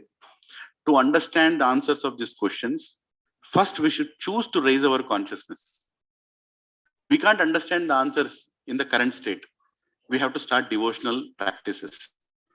We have to start attending satsangs. We should start chanting the names of Lord Hari. Hare Krishna, Krishna Krishna, Hare Hare, Hare Rama, Rama Rama, Hare Hare. When we chant, our heart gets purified. And then we can understand all these answers. It's very easy to put questions on Ramayana, questions on the character of Draupadi, questions on the character of anybody, but we can't understand the answers. We can't understand the answers because our heart is little contaminated right now. Cheto darpanam arjanam bhava mahadvavagni nirvapanam. Right? Shreya kairiva chandrika vitranam vidya vadu jivanam. Anandam buddhivardhanam pratipadam swadanam. Sri Krishna Sankirtanam, isn't it? So we have to do Sankirtan. Now we are going to do Sankirtan after this for 5 minutes. 5 minutes. Let's chant names of Lord Ram and let's pray to Ram that all that ignorances from our heart are removed. Right? Can we do that 5 minutes? And before we do this and the Aarti, I seek, I really ask, I'm sorry if I spoke anything harshly. I'm not any guru or anything. I'm just a practicing little knowledge I have of whatever I'm teaching. So if I spoke anything wrong, please forgive me. And Mataji, I didn't mean to take your example. There are many elders sitting here. Please bless me that I'll become a small devotee of Hanumanji. Right? So Hanumanji will take me to Lord Ram and recommend this fool is there, give him some benefit. Right? So please, thank you very much. Let's chant Lord Ram's bhajan nicely, enthusiastically. Please, everybody, can you all chant enthusiastically? Yes. Loudly? Yes. Yes, let's do that. Okay? 5 minutes bhajan. Who has some mridanga? I want some good mridanga player. Hare Krishna. Lavanya Mataji? She there? Okay. Hare Krishna. Can you arrange Mataji, please? Ramachandra Raghuveera, Ramachandra Ranadhira,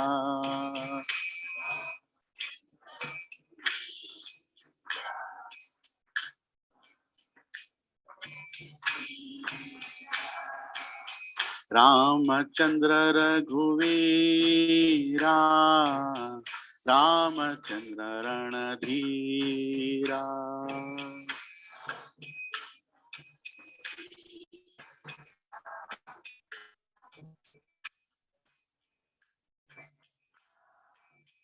Ramachandra Raghurama, Ramachandra Parandhama.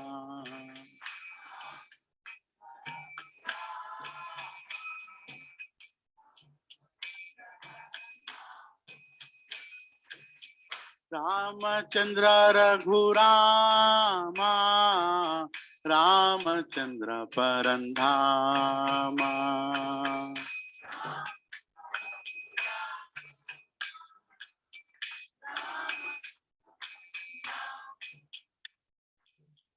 Ramachandra Raghunatha, Ramachandra Jagannatha.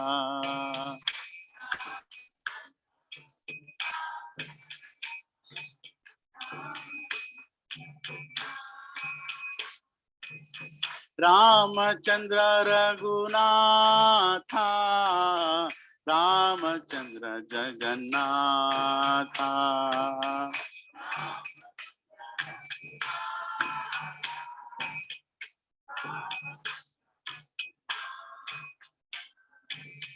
Ramachandra Mama Bandhu, Ramachandra Daya Sindhu.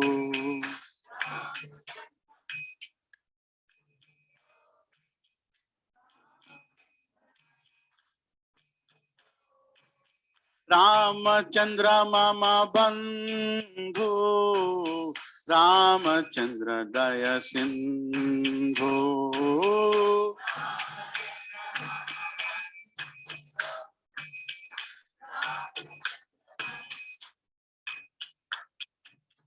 Jai Ram, Jai Ram, Jai Jai Ram, Shri Ram, Jai Ram, Jai Jai Ram.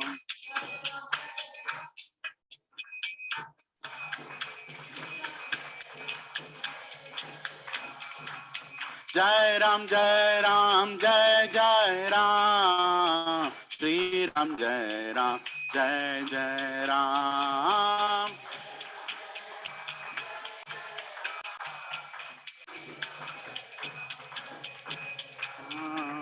Jai Ram, Jai Ram, Jai Jai Ram, Shri Ram, Jai Ram, Jai Jai Ram.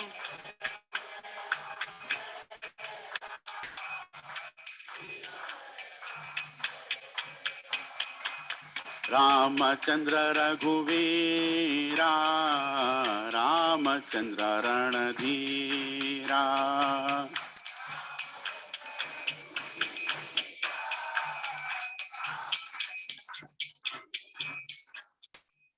Ramachandra Raghurama, Ramachandra Parandhama.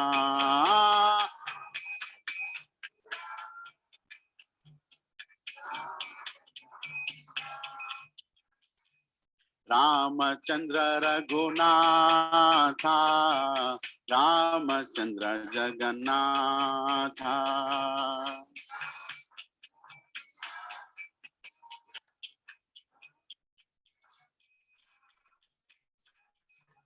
Ramachandra Mama Bandhu, Ramachandra Daya Sindhu. Ramachandra Bandhu, Ramachandra Sindhu. Jai Ram, Jai Ram, Jai Jai Ram, Shri Ram, Jai Ram, जय जय राम, जय जय राम, श्री राम जय जय जय राम। हरे कृष्णा कृष्णा कृष्णा हरे हरे, हरे राम राम राम हरे हरे। कृष्णा कृष्णा कृष्णा हरे हरे, हरे राम राम राम हरे हरे। हरे कृष्णा कृष्णा हरे हरे, हरे राम राम राम हरे हरे। हरे कृष्णा कृष्णा हरे हरे, हरे राम राम राम हरे हरे। हरे कृष्णा कृष्णा हरे हरे, हरे राम राम राम हरे हरे।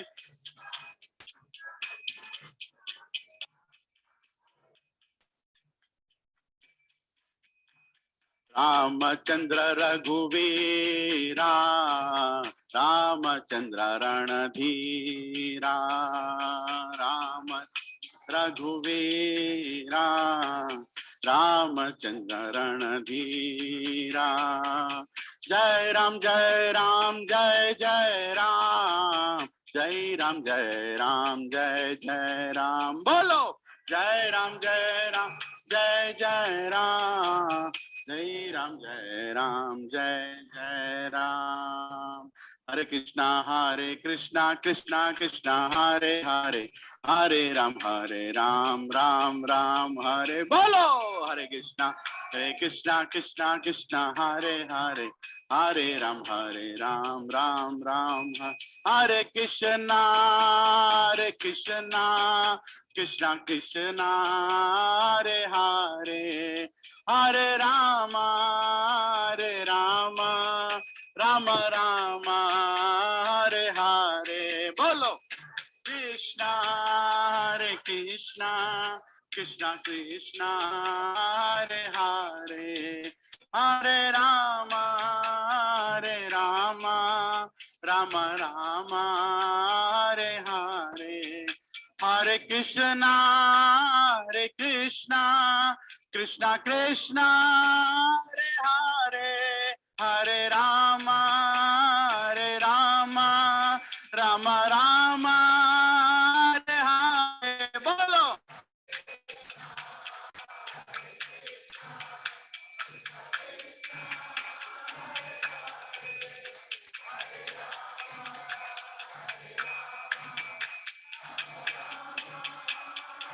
हरे हरे कृष्णा कृष्णा कृष्णा हरे हरे, हरे राम राम राम हरे हरे।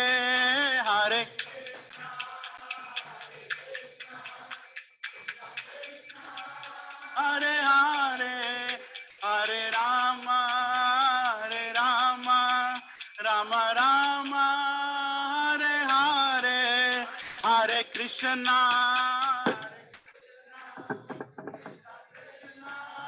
हरे हरे,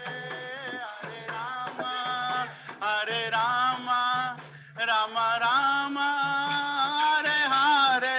बोलो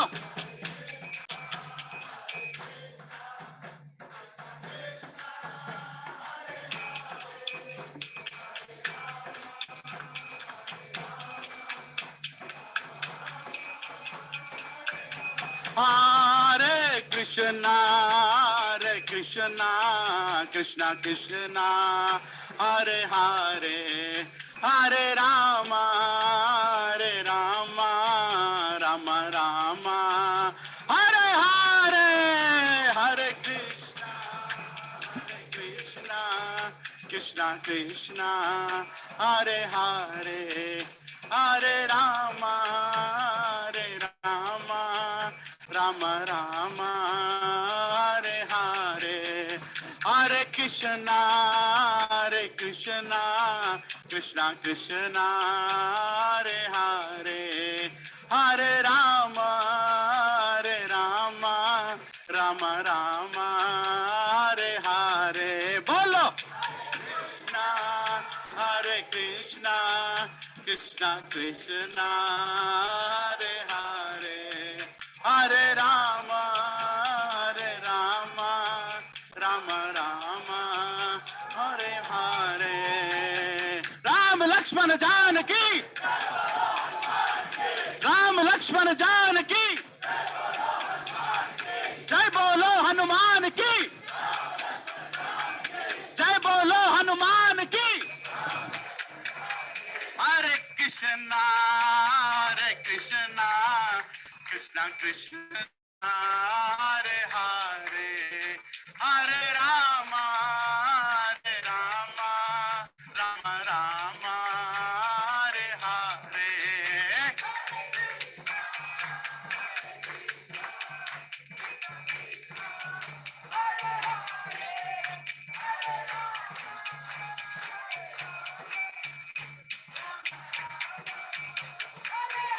Jaya Jaya Prabhupada, Prabhupada, Prabhupada, Jai Jai Prabhupada.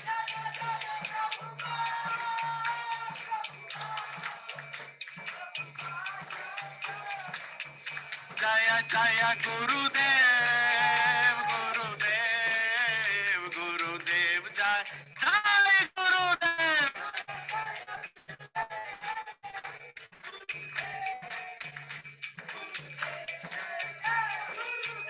Nittai Gaura Hari Bol, Hari Bol, Hari Bol, Nittai Gaura Hari Bol.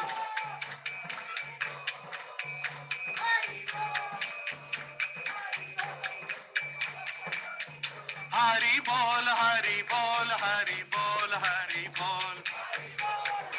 सभी लोग बोलिए हरि बोल हरि बोल हरि बोल हरि बोल हरि बोल हरि बोल हरि बोल हरि बोल नित्य गौरा हरि बोल हरि बोल हरि बोल नित्य गौर हरि बोल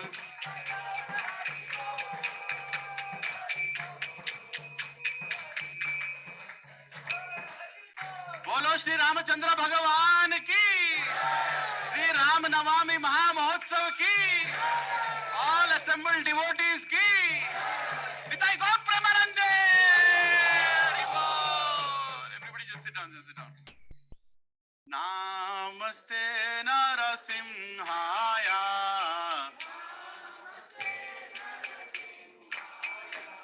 Prahlad Lada Daine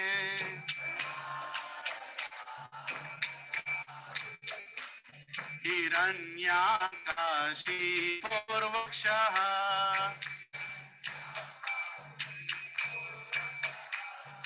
Shilatanka Nakalae Ito Narasimho Parato Narasimho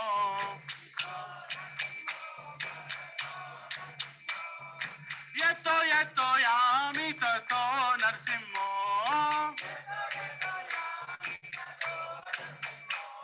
Bahir Narasimho Hridaye Narasimho Nara Singamadhim Sharanam Prapadhe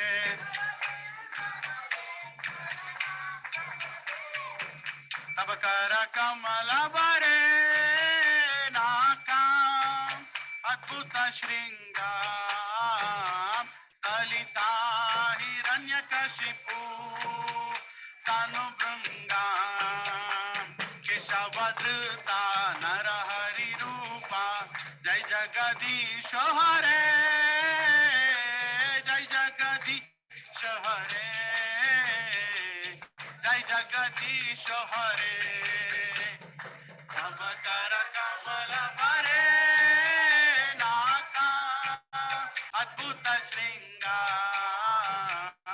Dalita Hiranyakashipu Tanu Branga Keshavadruta Narahari Rupa Jai Jagadish Hare Jai Jagadish Hare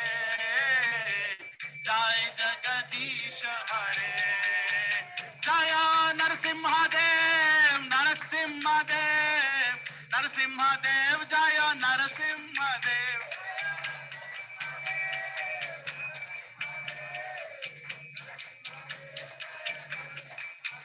Jayo Prahlad Maharaj, Prahlad Maharaj, Prahlad Maharaj, Jaya Prahlad Maharaj.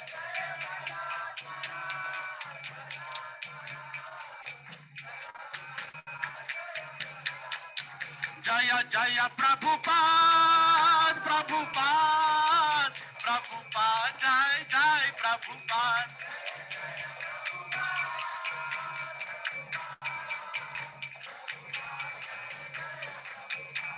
Jaya Jaya Gurudev, Gurudev, Gurudev, Jai Jai Gurudev.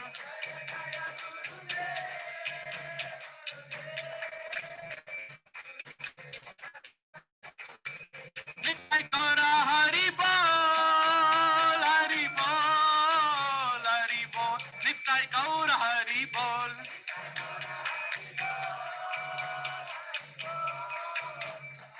Bol Nitai Gaura Hari Bol. Bhakti Vignanashika Narasimhadev Bhagavan ki. Bhakta Shiromani Prahlad Maharaj ki. Srila Prabhupada ki. Srila Gurudev ki. Nitai Gaur Premanande. Hari Hari Bol. Bolo Ramachandra Bhagavan ki. Okay, one request, last request. Mati, can you send your daughter birthday girl? Ashrita. Yes. So today is the birthday of our dear, devotee's daughter Ashrita. So today Mataji has sponsored some of the feast for her birthday. So we are having prasadam. It is sponsored by Arvind Prabhu and Padmamati and family. Hari Bol, Hari Bol. So let us chant for her spiritual goodness and her spiritual wellness and good health by loudly chanting Hare Krishna mantra 3 times. Everybody. Hare Krishna, Krishna Krishna, Hare Hare. Hare Rama, Rama Rama, Hare Hare. Hare Krishna, Krishna Krishna, Hare Hare. Hare Rama, Rama Hare Hare. Hare Krishna, Krishna Krishna, Hare Hare. Hare Ram, Ram Hare Hare. Hari Bol, Hare Krishna. And there is a lot of cow products you can see in the background. Actually, it's not a store or a sale or anything. That family is serving a goshala. They're trying to self-sustain the goshala. So they're bringing the products here, and if you want to try, you can try. And if anybody wants to sponsor any part of this program that we are doing, it's not a self-sponsored. It's all because of all families. You can contribute the money to the Dasharath Prabhu standing near the Goshala stall. Anything that you want to give, you can give, and it will be used for the prasadam and all the other costs related. Thank you, Hari Bol. Hare Krishna, Hari Bol, Hari Bol. Thank you very much, Hare Krishna.